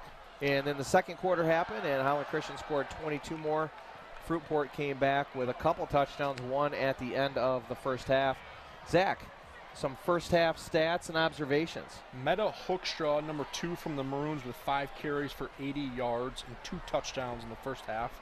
Eli Boyce, number 6 for the Maroons, at quarterback with a rushing touchdown. Aberger on the defensive side of the ball, number 7, a starting receiver for the Maroons, with a fumble recovery for a touchdown. Capitalized on Fruitport coughing the ball up there early in the first half. Luke Mishmerheisen had 2 catches for 25 yards. Simon Grotenhuis, a sophomore, number 5, with 1 catch for 14 yards. Meta Hoekstra, running back for Holland Christian, number 2, with a catch for 28 yards. Lucas Bruxfort with a catch for 21 yards. And number 7, Aberger, who had the big defensive play for the Maroons in the first half with 2 catches for 6 yards. Defensively, the Maroons, Ryder Gravenhoff, number 57, holds an offer from Grand Valley, a big physical linebacker with 8 tackles. Luke Overway with 3 tackles, and Luke Bushhouse with 3 tackles as well for the Maroons. So we talked at the top of the game for some keys to the game, 3 keys to the game.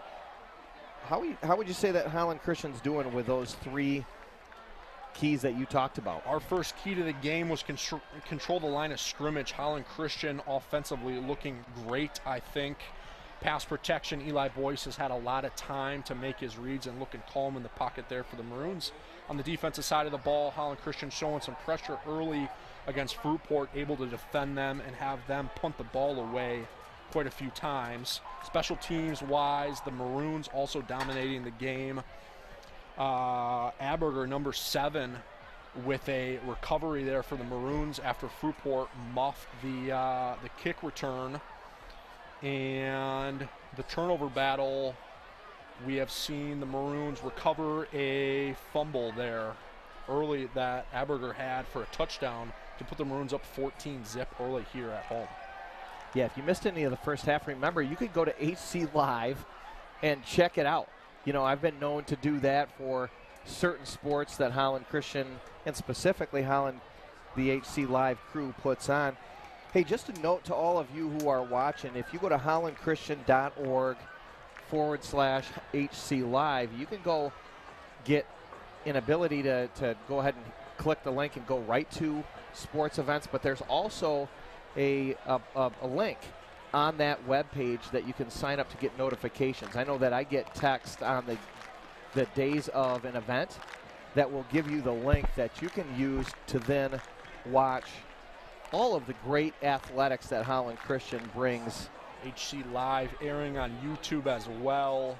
Can look them up and subscribe there. There'll be a live notification in red in the corner giving you an updated live camera of all sports for Holland Christian here. All right, so Zach, you've been in the trenches. You've been in that locker room at halftime. You're up 22. what is Coach Aberger saying to his team going into the second half where, hey, you're up 22, you've got what appears to be a comfortable lead? Maroons up 22. I think Eli Boyce has looked phenomenal tonight. The best game I have seen him play in a Maroons jersey. Cool, calm, and collected in the pocket. He's had a lot of time back there. The Maroons O-line holding up strong and giving him time to go through those reads. Meta Hoekstra with a couple big runs and receptions for the Maroons as well. I think they'll be looking to get the ball into his hands offensively. Defensively for the Maroons, I think they're going to be talking. Coach Aberger will definitely be hitting on the wing T look we saw from Fruitport in the first half. After they struggled offensively, they marched the ball down the field and were able to punch it in with number 17, Bobby Canefield, on a throw by number 5, Caden Beardsley, and Fruitport going into a spread look after that.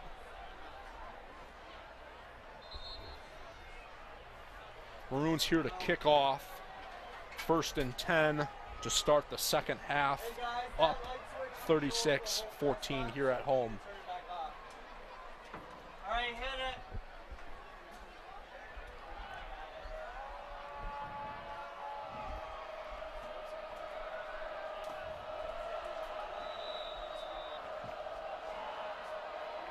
it. And we are underway in the second half as Van Heijs kicks it all the way to the goal line. Williams picks it up, and he has some nifty moves there, but unable to get to the 20 as he stopped at the 15. You know, that's a little bit of a risky play by Williams, picking it up right at the goal line. A great kick there for the Maroons kicker, Van Heijs. Williams, number 2 for Fruitport on the return, made a defender miss, but unable to break it free.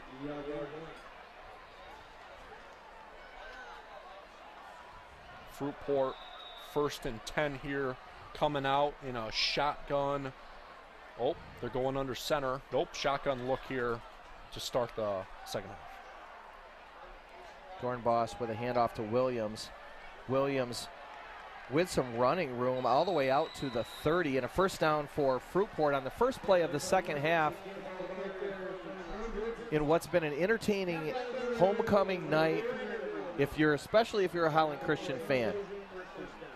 We've got a packed house, family and friends. We've got a packed student section, probably the largest student section that we've seen all year. And they're being entertained by the Holland Christian Maroons. And about a run of 8 by Caden Beardsley. So a couple positive plays by Fruitport to start the second half, something that I'm sure Aberger was keen on telling his players, hey, we got to come out hitting in the second half.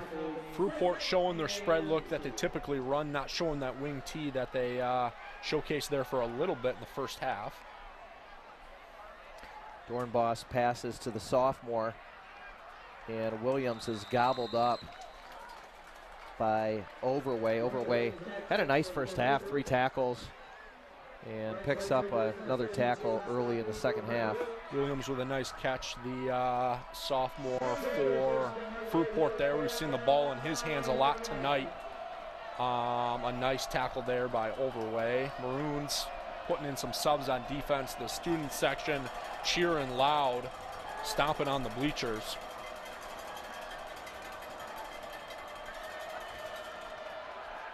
Dornbos rolls to his right, passes to Williams, who's going to pick up about 4 yards and gets knocked out of bounds. Dornbos there in the gun actually hit number 0, Ricky Wiggins, their power running back, and was still able to capitalize and hit number 2, Williams, for a nice first down there for Fruitport. A little bit of momentum here to start the opening second half for Fruitport offensively.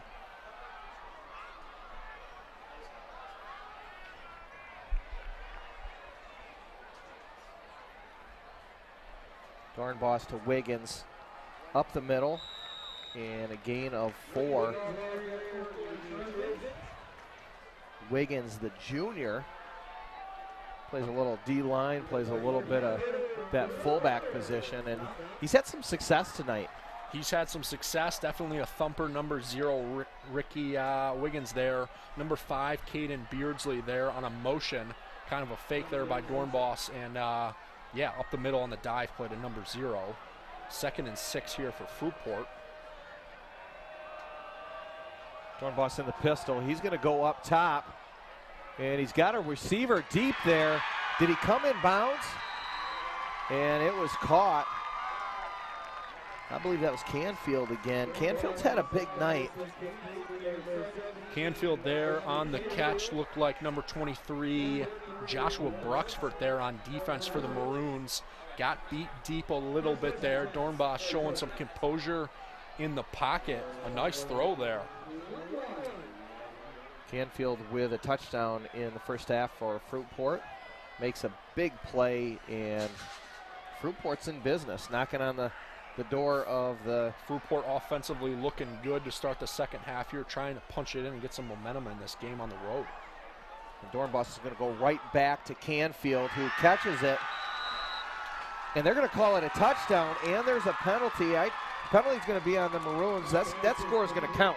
Number 57 there, Ryder Grovenhoff there in coverage. Number 23, and it looks like it's going to be Bruxford with a penalty. On defense, looks like the penalty will be on number 23, Bruxford. The touchdown will obviously stand as Fruitport declines the penalty, takes the 6. Got to tell you, incredible catch by the junior. Got that 1 foot in bounds. Incredible composure and body control there by the junior. Number 17. Kenfield, who had the touchdown in the first half. Number 1, Brady Brown in for Fruitport for the PAT here.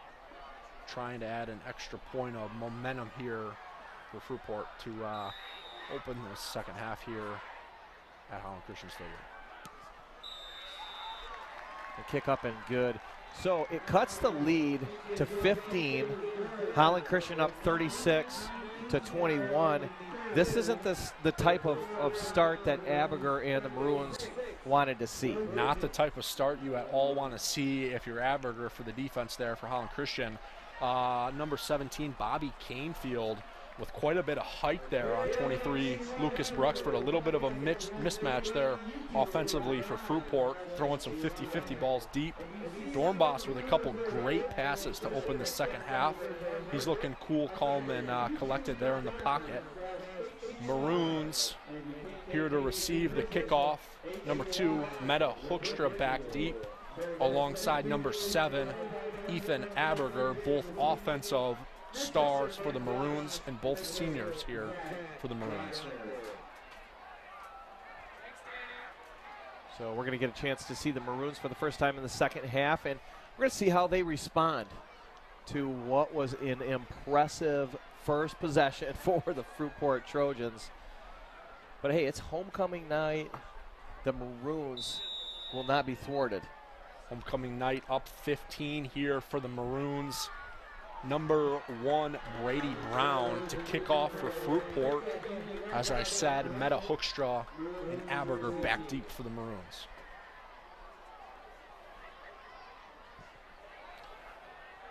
And Hoekstra catches it at the goal line. He's going to take it up over the 10 to the 20 and taken down with a nice open field tackle by Zach Durakovic.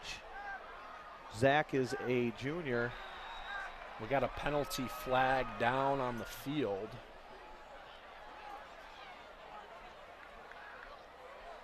Meta Hoekstra quickly met by a Fruitport defender. And I think that was a dead ball, personal foul by Zach Durakovic.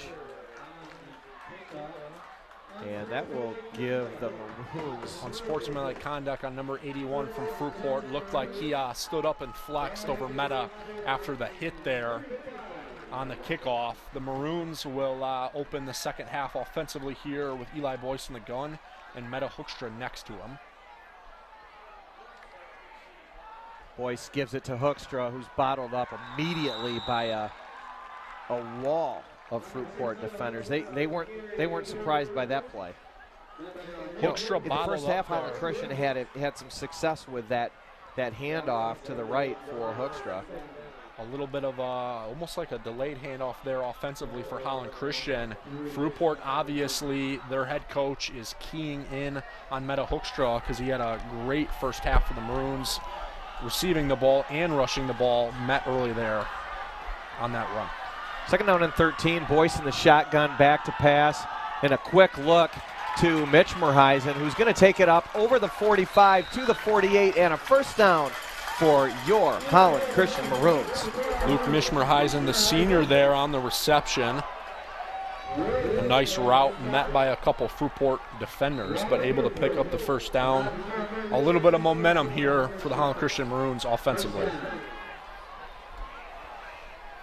It's great to see a positive play after the first down play went for nothing.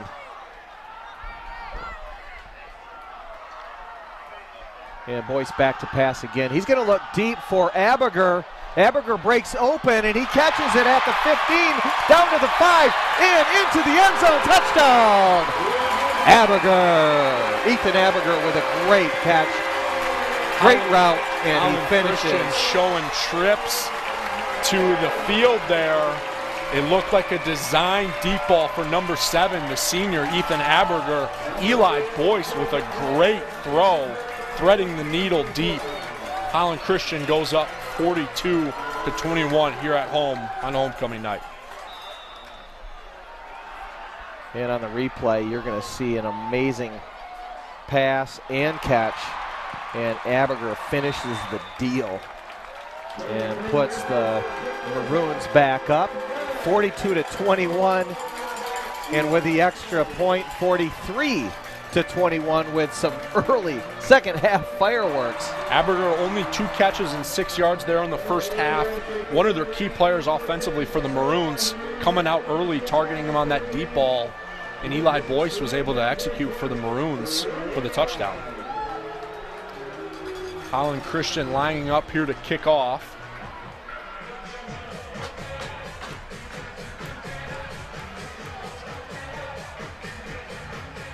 What an entertaining game at Holland Christian tonight. Very high scoring. A little bit of everything. Some running touchdowns, some passing touchdowns, a couple turnovers, but a very entertaining game tonight.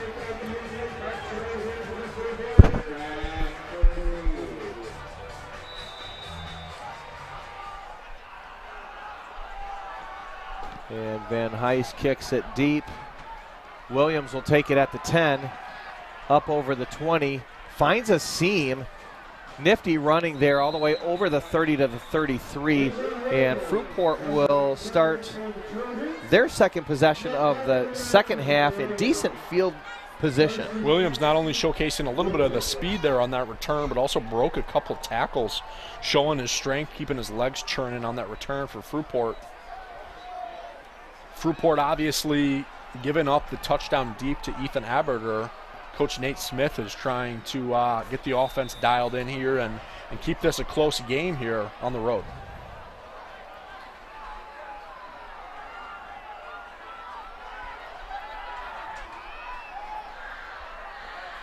Dornbos with a quick pass to Williams. Incomplete. Defended well by Mitch Merheisen.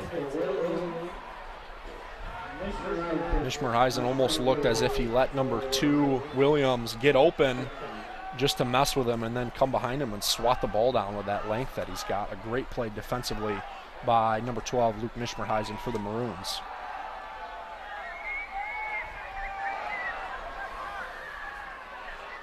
Three wide receivers split to Dornbos's left. And he looks to his left and passes it over, and Mitch Merheisen almost catches that one-hand effort. Yeah, the pass was intended for Campbell from Fruitport. Dornbos there looking left on the field where he was throwing it right away, did not look off the defense, and Luke Mishmerheisen with a high IQ there defensively knowing Dornbos is throwing to the left, sitting there in coverage and able to almost pick it off for the Maroons. That would have been his second interception of the night. Luke Mishmareisen having a great game here tonight for the Maroons on homecoming. So we got 3rd down and 10. Dornbos looks to his right, now to his left, and he's going to be gobbled up in the backfield. And a sack. Looks like Overway got that sack.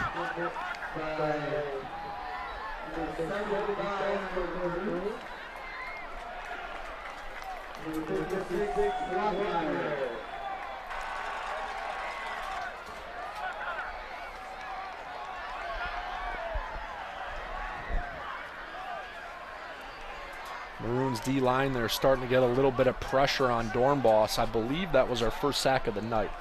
And Dornbos holding his side there. Looks like he's in a bit of pain. I think I would have been too after a hit like that. That was a big hit by Dornbos. He exits the game for Fruitport. And Fruitport punts it away, a decent one. Aberger motioning his fellow Maroons to get away from the ball. And we saw that in the first half where Fruitport did not do that and almost cost them some more points. A fire call there by the Maroons on the receiving punt. Number 17, Bobby Canefield for Fruitport, grabbing the ball to down it there on the punt. So the Maroons will start with solid field position at the 45-yard line, up 43-21. Couple touchdowns early, one by each team in the second half as we near the 6.5-minute mark of the third quarter. Boyce with a big-time night tonight. He's going to hand it off to Hoekstra around the right side. And not a lot of room to run for Hoekstra. He might have gotten a couple. Fruitport has made the adjustments at the half because that play was so successful in the first half for the Maroons. Meta Hoekstra there on the carry to the outside. Picked up a couple. It'll be interesting to see what the Maroons do offensively here and what Coach Aberger puts in play-wise. Up 22 points with 6 minutes and 12 seconds here in the third. Be interesting to see if they go a little bit of ground and pound and try to eat away at some play clock to protect their lead here at home. Boyce the shotgun and a handoff to Hoekstra to the left side, and Hoekstra's got some room around the side, and he's down to the 30, to the 20, and knocked out of bounds at the 15-yard line. Nice run by Hoekstra. Meta Hoekstra with another huge run for the Maroons. Every time he has had the ball in his hands tonight, it seems like he makes either a defender miss or breaks a tackle. Run to the outside there, juked a couple defenders laterally, and tackled by number 17, Bobby Canefield from Fruitport to save the touchdown. Hoekstra up over 100 yards for the night with that run. The senior number 2 having a great night here at homecoming. And Fruitport calls a timeout. And Fruitport's in a situation they really can't give up another touchdown. Field goal, yeah, okay, but at this point, a touchdown puts this game almost out of reach. Down 22 in a high school football game with 5 minutes and 49 seconds here in the third. Yup, a touchdown would put this game away. Be interesting to see what the Maroons draw up offensively here, whether they go to Luke Mishmareisen or Simon Gortenhuis on a pass or another carry maybe for number 2, Meta Hoekstra.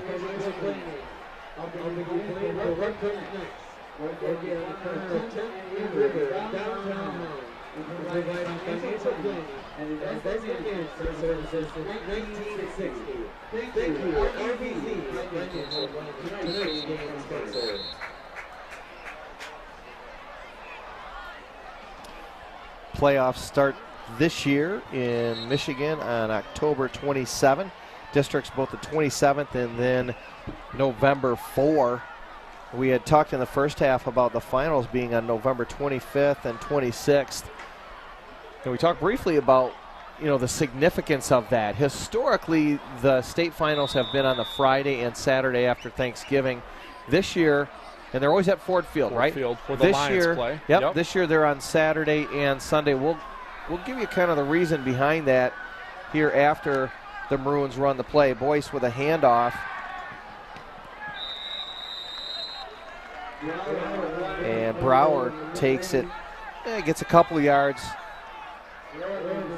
And I think going back to Zach, something that you had said is he's like, let's get it on the ground, let's just eat some clock, and that's what Aberger's doing. Ground and pound here for the Maroons, trusting their offensive line and quarterback here to command their offense and, chew away at a little bit of play clock. Up 22 mid-third quarter here at home.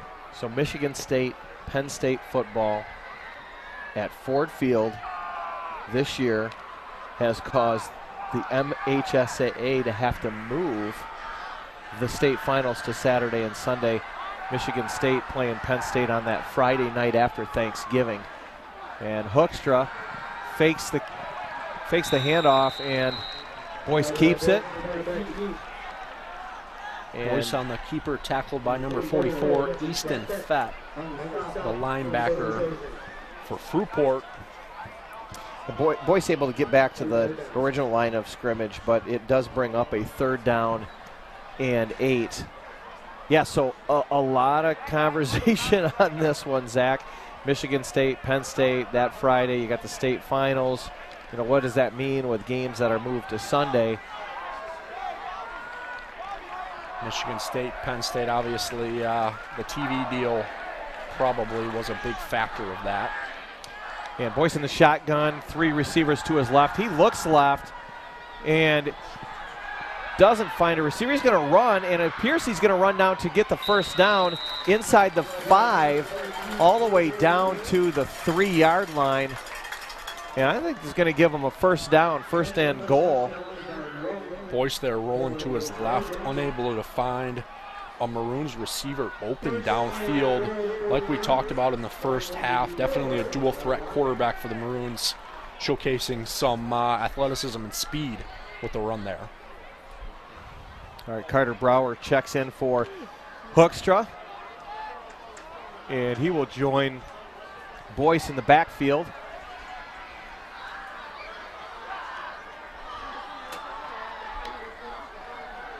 Boyce with a keeper. And he's going to go in for the score, led by Carter Brower. He just kind of pushed Brower right into the end zone, and a nice score. There, blocking on the design QB run for Boyce. The senior able to punch it in. Maroons go up 49-21 at home. Second touchdown run of the night for Boyce. Boyce got a big-time game tonight. If he was on your fantasy football team, that's lights out. Boyce is a starter every week if he's on your fantasy team. Trying to put Fruitport away tonight at home.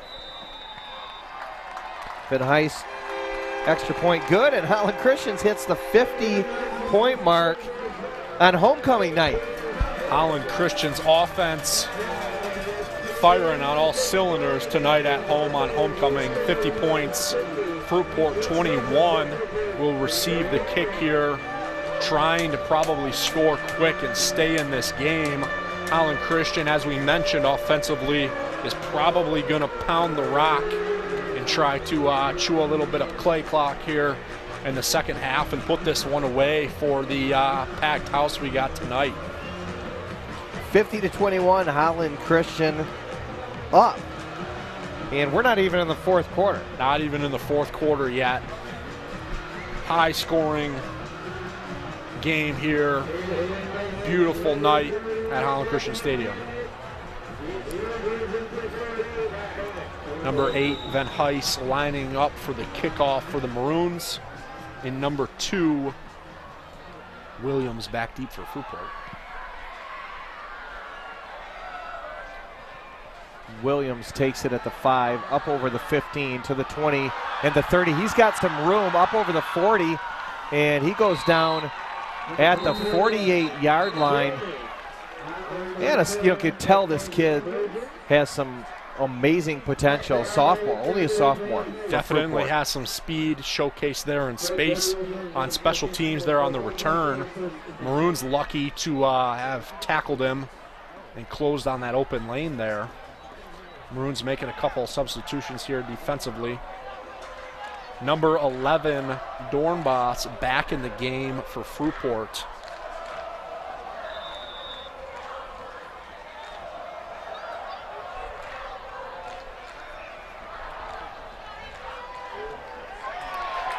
And Williams taken back down in the backfield.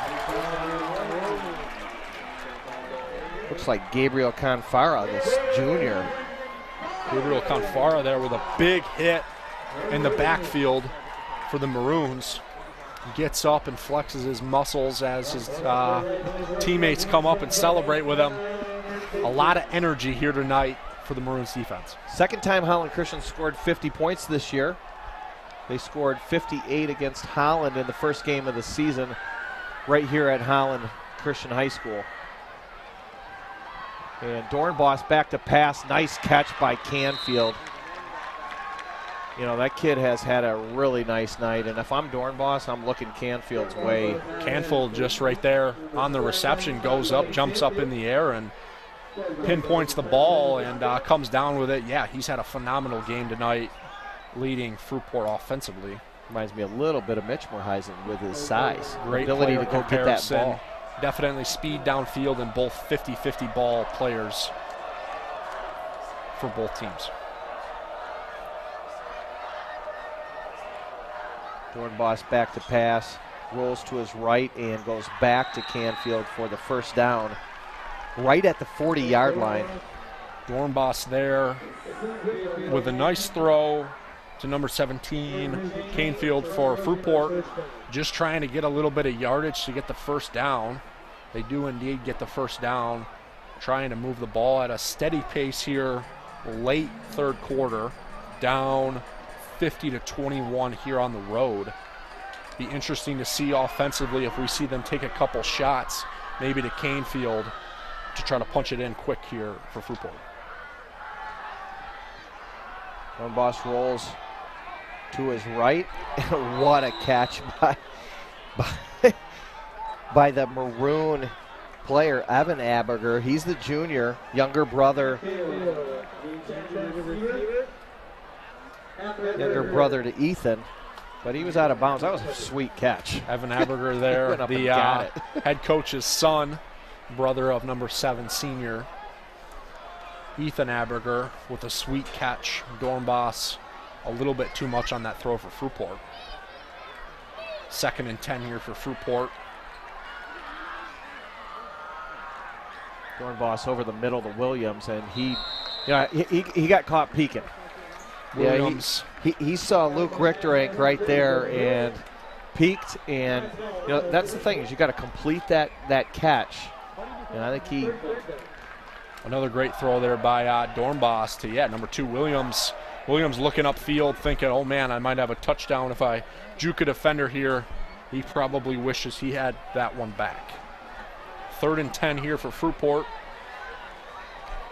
Dornbos in the gun, number 0, Ricky Wiggins at running back. Dornbos over the middle, and that one's picked off. Looks like Patrick Tate with the interception. Patrick Tate there's with a flag on the interception. play. A couple flags on the field. We are waiting to see what the call is.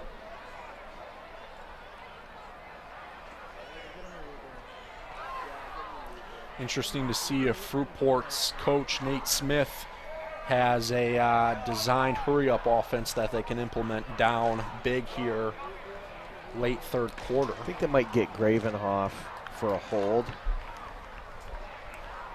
Gravenhoff there, looks like he was on number 2, Williams for Fruitport, defending him. Yeah, if you see there on the left side of the replay, Gravenhoff with a hold as the Fruitport player went across the middle. That's going to give Fruitport a first down, 1st and 10. 2:21 left in the third quarter with Holland Christian up 50-21. Dornbos on a quick slant by Williams. Williams going to take it all the way down to the 12. You know, Fruitport's got a little bit of firepower. Last week they came up short to Hamilton, but they kept it close. It was 44-20. Williams there, number 2, the sophomore, with a big catch. We've seen the ball in his hands both at receiver and returner for Fruitport. Definitely a young, upcoming athlete that will be good in the next 2 years for Fruitport. 1st and 10 here.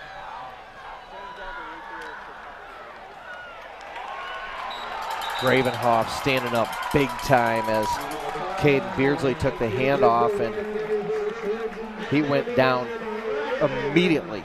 Beardsley trying to cut it outside, it looked there, and Gravenhoff, number 57, with a huge tackle there for the Maroons. A big stop defensively. Holland Christian up 30. As a defender, what's going through your mind in a situation like this? Fruitport knocking on the door. You're trying to just seal the deal and put them away. Seal the deal, keep the momentum. Dornbos looking for Canfield.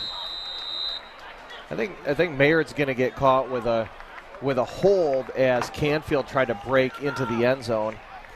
Mayard there, looks like he got beat deep a little bit on defense. Canfield, number 17 for Fruitport, having a big game tonight. Definitely a good athlete and a good route runner for Fruitport. All right, so you were in the trenches, Zach.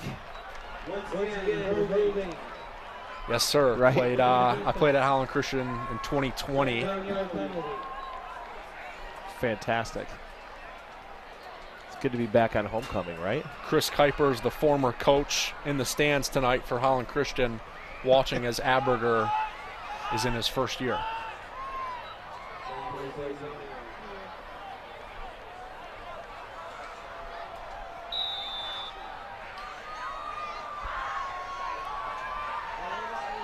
Fruitport in the gun. 2nd and 6. Dornbos getting some pressure, and he's going to be taken down. Looks like he lost the ball. Dornbos gobbled up by some Maroon defenders. Really nice play by Plockmeyer, the junior. Ryder Gravenhoff, number 57, there in the backfield as well, forcing pressure. Looks like the ball may have came out. Waiting on a call from the officials. Yeah, so the call here is, did he fumble it, or was his forward progress stopped? They're gonna award the ball to the Maroons.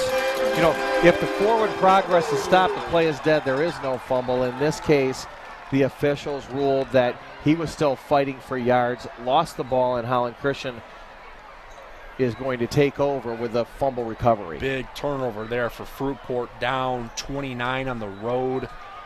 Was just about to try to punch it in there, and the Maroons are going to take over 1st and 10 on their own 15.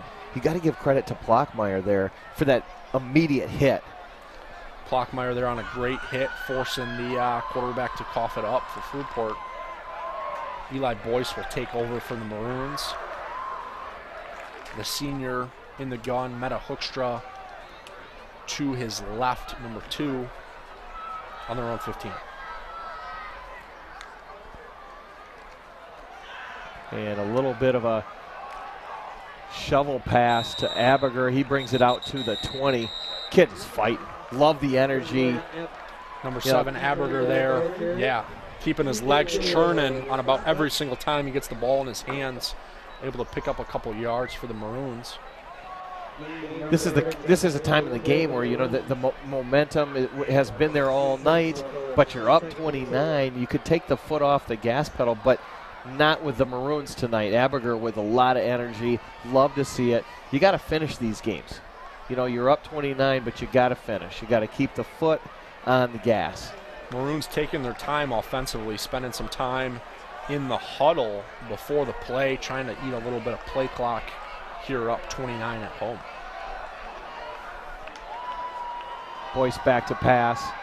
He's going to look over the middle to Abiger, who stays on his feet at the 40 to the 50, down the sideline, and he's still on his feet, and he goes down at the 30-yard line. Looks like there might be a late hit on Fruitport that will tack on an extra 15 yards, but an electrifying play by Abiger, a follow-up to his play. It just shows the level of tenacity from the senior. Number 7, Ethan Abiger, head coach Dave Abiger's son there, with a great play, as we just mentioned earlier, keeping his legs churning every time he's getting hit after he catches the ball. Big play for the Maroons. Penalty flag, as we mentioned, on the field. Still waiting for a call from the officials here. Maroons in a huddle going over some play calling.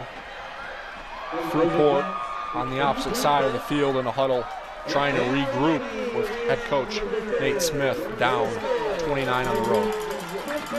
Well, Holland Christian will take the ball into the red zone, down to the 15-yard line. And what's also great is on a night like this, you got homecoming, you're up comfortably. Now, Abiger can get a mix of kids in, some kids that maybe don't normally get on the field are going to get an opportunity in the fourth quarter to get out there in front of their friends and their family. Some of these younger sophomores probably going to get a little bit of play time, as Mark mentioned, on homecoming night in front of their friends and family, get a little bit Friday night light experience here tonight at home.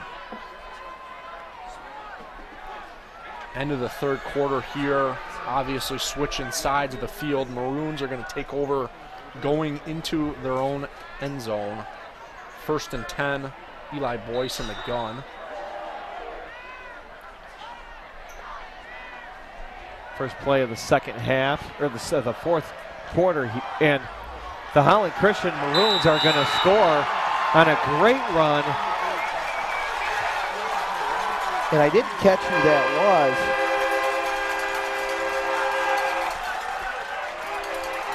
was. Number 80 there, Gabriel Confara with the carry. And I misspoke, number 9, Evan Abiger there, the backup quarterback in for the Maroons, getting a little bit of experience tonight, up big at home. Confara takes it around the left side with some nifty footwork all the way to the corner and beats the Fruitport defense into the end zone. Fantastic play by the junior. And Ice with the extra point, good. And Holland Christian goes up 57-21 early in the fourth quarter of play. Right, we knew there was going to be a lot of points tonight, but 78 points. Holland Christian with 57 points on the board, still with 11 minutes left in the fourth quarter here, pouring it on at home for the large homecoming crowd. So glad you've joined us on what's been a fun night of Holland Christian football. A lot of fireworks. You know, we've seen scores by the offense. We've seen scores by the defense. We've seen scores in the air and on the ground, and by many players. This is just be a great memory for life. Homecoming 2023. Holland Christian Fruitport avenging last year's loss to what was a really high-quality Fruitport squad. Yes, Fruitport team's got some talent. They've got some talent at some of the skill positions. I think Holland Christian's experience and depth is just playing out tonight, and it's too much. Holland Christian seniors leading the way. Eli Boyce at quarterback, Ethan Abiger, number 7, at receiver, and Meta Hoekstra, number 2, at running back, and a little bit of receiver as well. All having scored tonight. Holland Christian, number 8, Van Heist, to kick off here. So the keys to the game are playing out exactly like you've talked. Control the line of scrimmage. The special teams has been won by the Holland Christian Maroons, and the turnover battle has been won by the Maroons. Holland Christian executing on all sides of the ball tonight, and a great homecoming showing here tonight at home.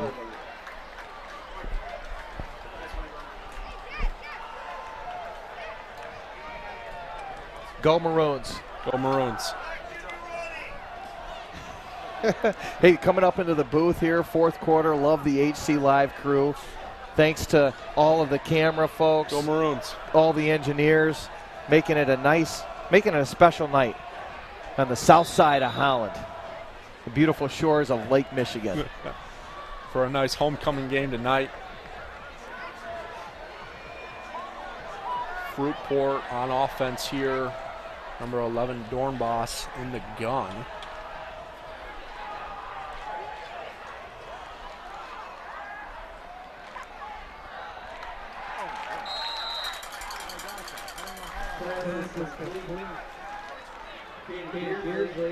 Beersley there on the reception for Fruitport, number 5. Picks up a couple yards. Met by a slew of Holland Christian defenders.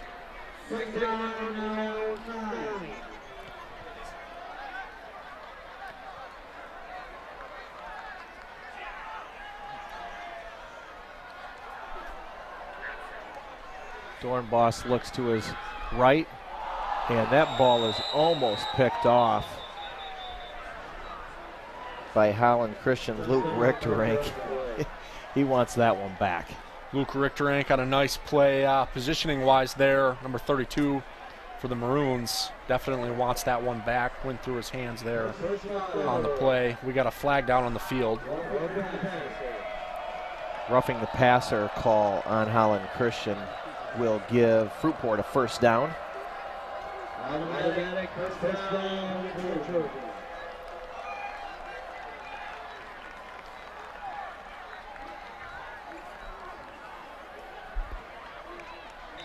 Fruitport will take the ball at the 36, first down.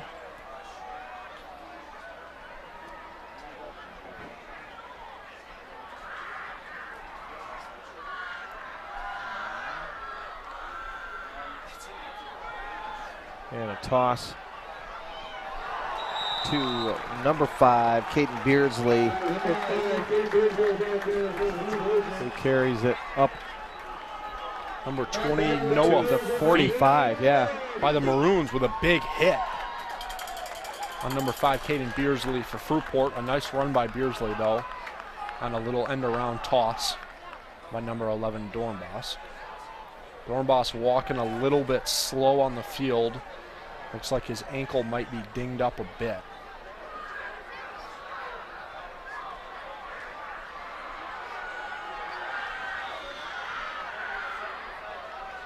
The Maroons bringing some pressure, and an incomplete pass to Williams. Yeah, that's a dangerous pass right there.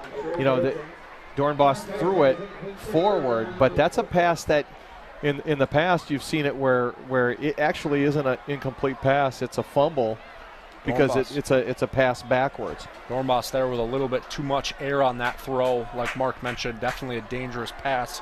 Had a Maroons defender bid on that. Could have been a pick 6 potentially. 3rd and 1 here for Fruitport. Dornbos in the gun. And handoff up the middle, and a lot of room for Wiggins. Wiggins going to take it all the way down to the 10, 5, and he's going to score. That continues a pretty big night for Wiggins. Right up the middle, and I think it caught the Maroons defense by surprise. Number 0, Ricky Wiggins for Fruitport up the middle, like we mentioned. Kind of their thumper, fullback, running back for Fruitport. Showing a little bit of speed there. Running to the outside, scoring for the Maroons. And a nice run by Wiggins. And just like he's done all game long, he gets some yardage up the middle. This time, though, he took it wide and danced all the way to the end zone.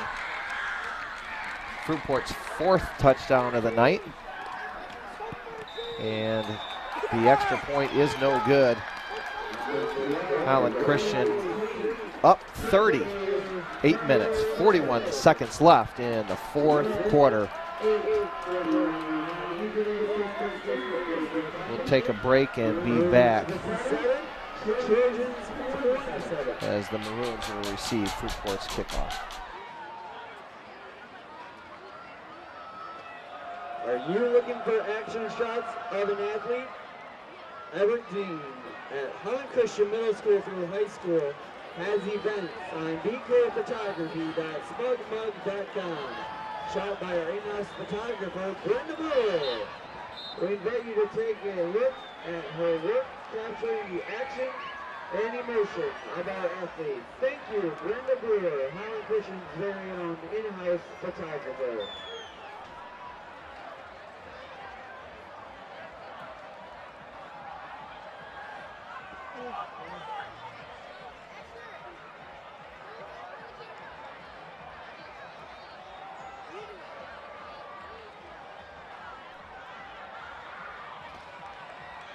Brady Brown readies the kickoff unit for the Trojans.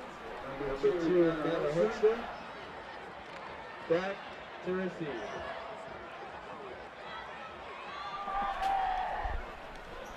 Welcome back to HCLive's broadcast of tonight's homecoming game between Holland Christian and Fruitport. Fruitport with an onside kick.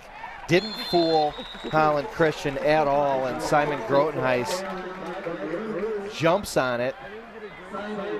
Number 5, Simon Grotenhuis, the sophomore there for the Maroons with the recovery.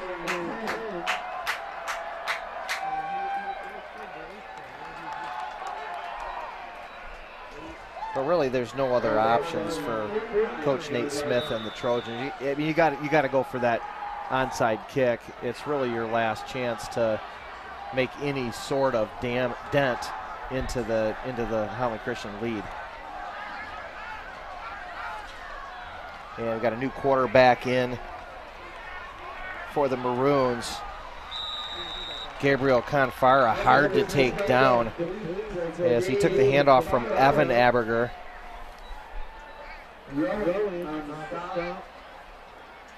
New quarterback for the Maroons, number 9, Evan Aberger. He's a junior. He'll be most likely taking the reins next year. A little bit of Friday Night Lights experience for the other Aberger, the younger of the two brothers. Some subs in for the Maroons.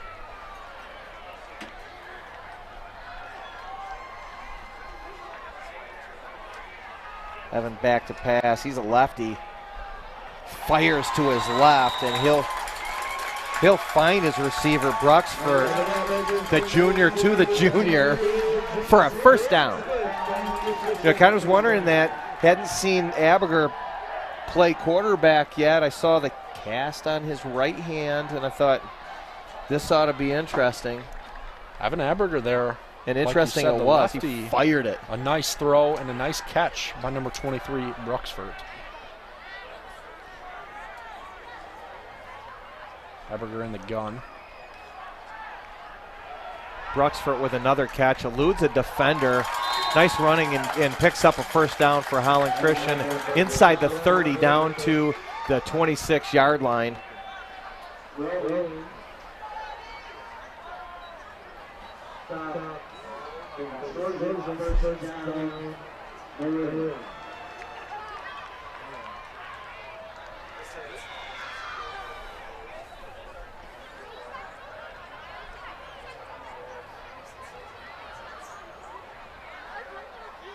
Aberger looks to his left, scrambles, and he's going to be taken down in the backfield by Gage Wadland, the senior defensive end for Fruitport.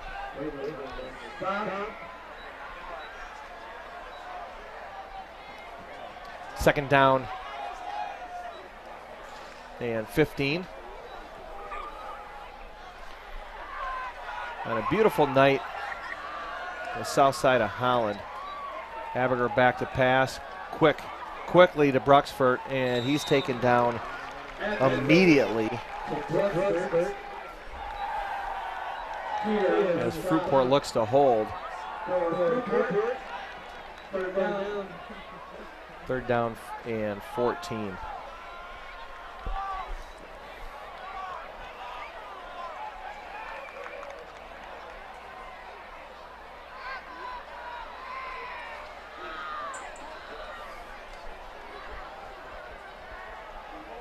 talked earlier, Holland Christian goes on the road to rival Hamilton. Hamilton's had a great start to the 2023 campaign.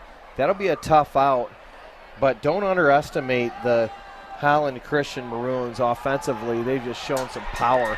Aberger runs for a first down on 3rd and 16.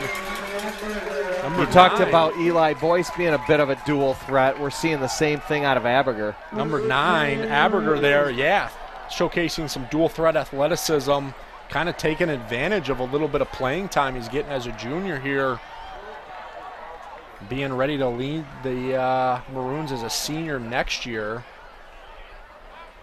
Cast on his right hand, doesn't matter on that play. Yeah, so looking ahead to next week, you got Hamilton. Hamilton with a kind of a running juggernaut from what we've seen so far this year. The Holland Christian defense is going to have to be up for the task. Got to believe Holland Christian's offense is going to throw some points on the board. Holland Christian, Hamilton, a big local rivalry. And a handoff there to Confara. Both Confara and Aberger, number 80 and number 9 for the Maroons, showcasing some athleticism, taking advantage of the opportunity with some extra snaps tonight as the Maroons are up 30 at home for homecoming night. 2nd and 5 at the 10-yard line. Maroons looking to score more than 60 points for the first time in many years. We'll have to talk to our historian and give you some actual dates. The Maroons 2008 won the state championship, and in 2019 went to the state semifinal where they lost against Edwardsburg. That 2019 club, I'm sure, put 60 up. And there's a handoff to Patrick Tate, and he's going to take it inside the 5 all the way down to the 1-yard line. Really nice run by Tate.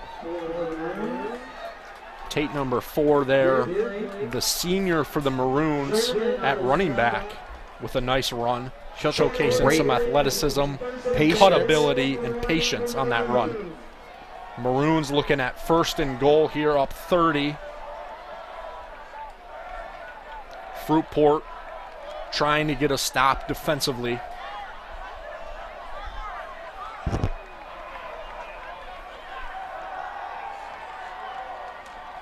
There's Tate with a handoff, and he bowls into the end zone for a Holland Christian touchdown. And there you are. You hit 60. Now we're at 63. Van Heis coming on the field to try to convert the extra point.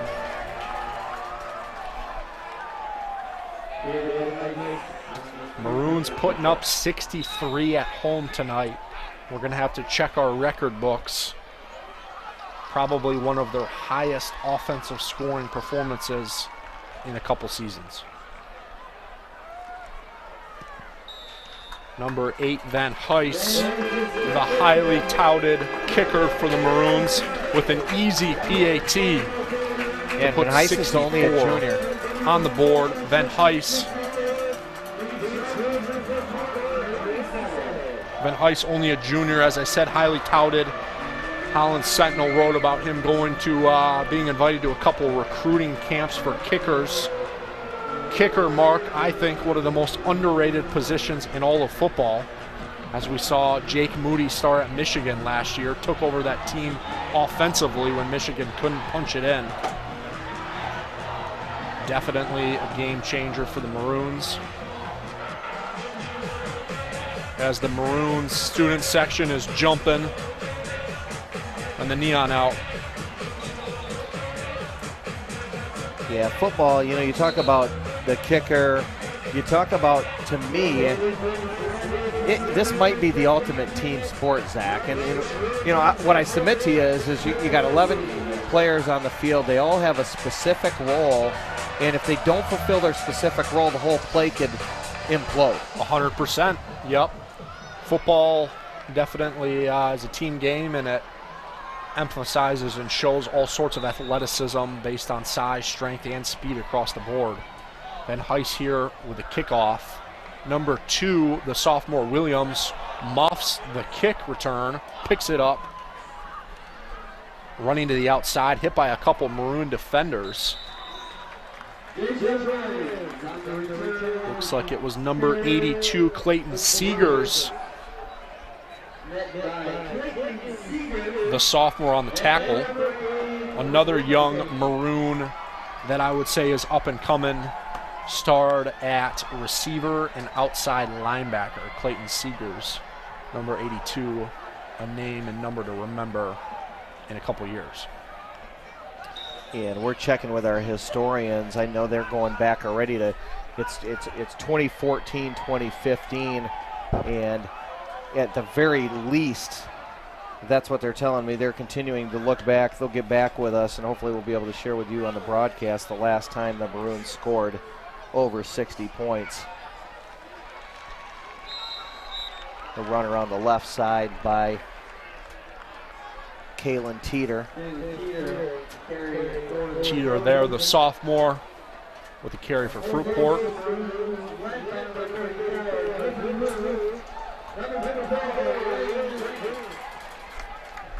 Good for a Fruitport first down there by Teeter. Some nice athleticism displayed on that run. Fruitport taken over on their 25. Dornbos in the shotgun, motioning his receiver. Oh, a delayed handoff and a fumble there by the receiver, able to recover it and met by a group of Maroon defenders. Number 6, Kalen Teeter again, the sophomore, on the carry for Fruitport. 2nd and 10. Wasn't able to pick up any yardage. All right, we're being told it was October 14 of 2011 against Wyoming Park where we won 61-14. So 2011, according to our statistician, near the 2-minute mark in the 4th quarter. Always good for some data, right, Zach? Yes, data is always fun, especially football-wise, looking in your record books from the previous Maroons that have shared the same field. Last decade was the last time Holland Christian scored 64, and they did it tonight in historic fashion on homecoming night, 64-27. Just under 2 minutes left in the 4th quarter of tonight's OK Blue matchup. Coach Dave Aberger, first year for the Maroons, definitely will be very pumped with this performance at home.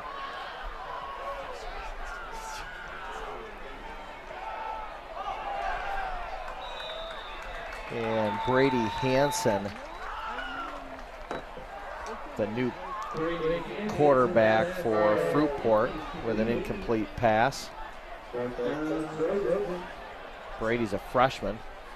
Brady, a freshman there. In for Fruitport, getting a little Friday night lights taste in his mouth. Maroons subbing a lot on defense, getting some of their younger players some reps. The fans quieter than I thought. Probably will be celebrating and dancing on the field in just under a minute here at home.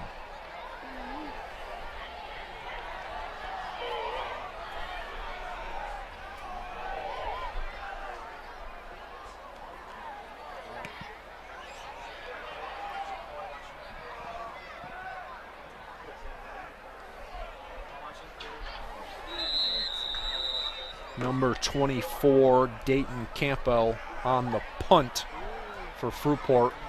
Maroons will take over on offense. And that may be the last play of the game with running clock scenario. Holland Christian may be content to just let this thing run out. And that they do. So, Holland Christian 64, Fruitport 27. A win in resounding fashion. What a night, Zach. What a night, Mark, here at home for homecoming. like I mentioned, Dave Aberger in his first year as head coach, high-fiving and celebrating with his players right now, talking to a fellow coach. The Maroons are lining up for a huge win at home. Like we discussed pregame, the Maroons moving to 2-2 with a gauntlet to end the year, but some momentum and a shot at the playoffs. So a big win tonight on homecoming. A win that the Holland Christian Maroons needed, and they certainly got. Definitely a needed win by the Maroons.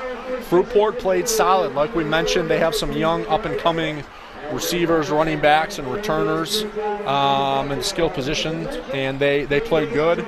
But the Maroons' experience, I think, tonight at quarterback, running back, and receiver was the difference maker. As, like we said, 64-27. They improved to 2-2, and Fruitport falls to 0-4 for the 2023-2024 high school football season.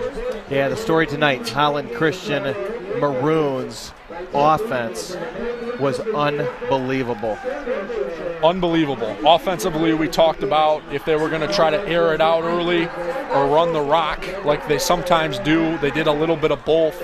Multiple players scoring. Hoekstra, Aberger, Boyce at quarterback, Mishmerheisen all had a huge part of the offense succeeding. The O-line, I thought, looked really good. Defensively, Holland Christian was able to swarm number 11 Dornbos for Fruitport, and a great showing for Holland Christian here at home. A balanced attack and a lot of confidence going into next week's rivalry game against the Hamilton Hawkeyes. Zach, what a great night tonight with you. Thanks for everyone tuning in, and we hope you guys have a great night. Thanks to HCLive for putting on another amazing production as we watch the students celebrate with their fellow classmates. Thanks again, everybody. Have a safe weekend.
HCLive.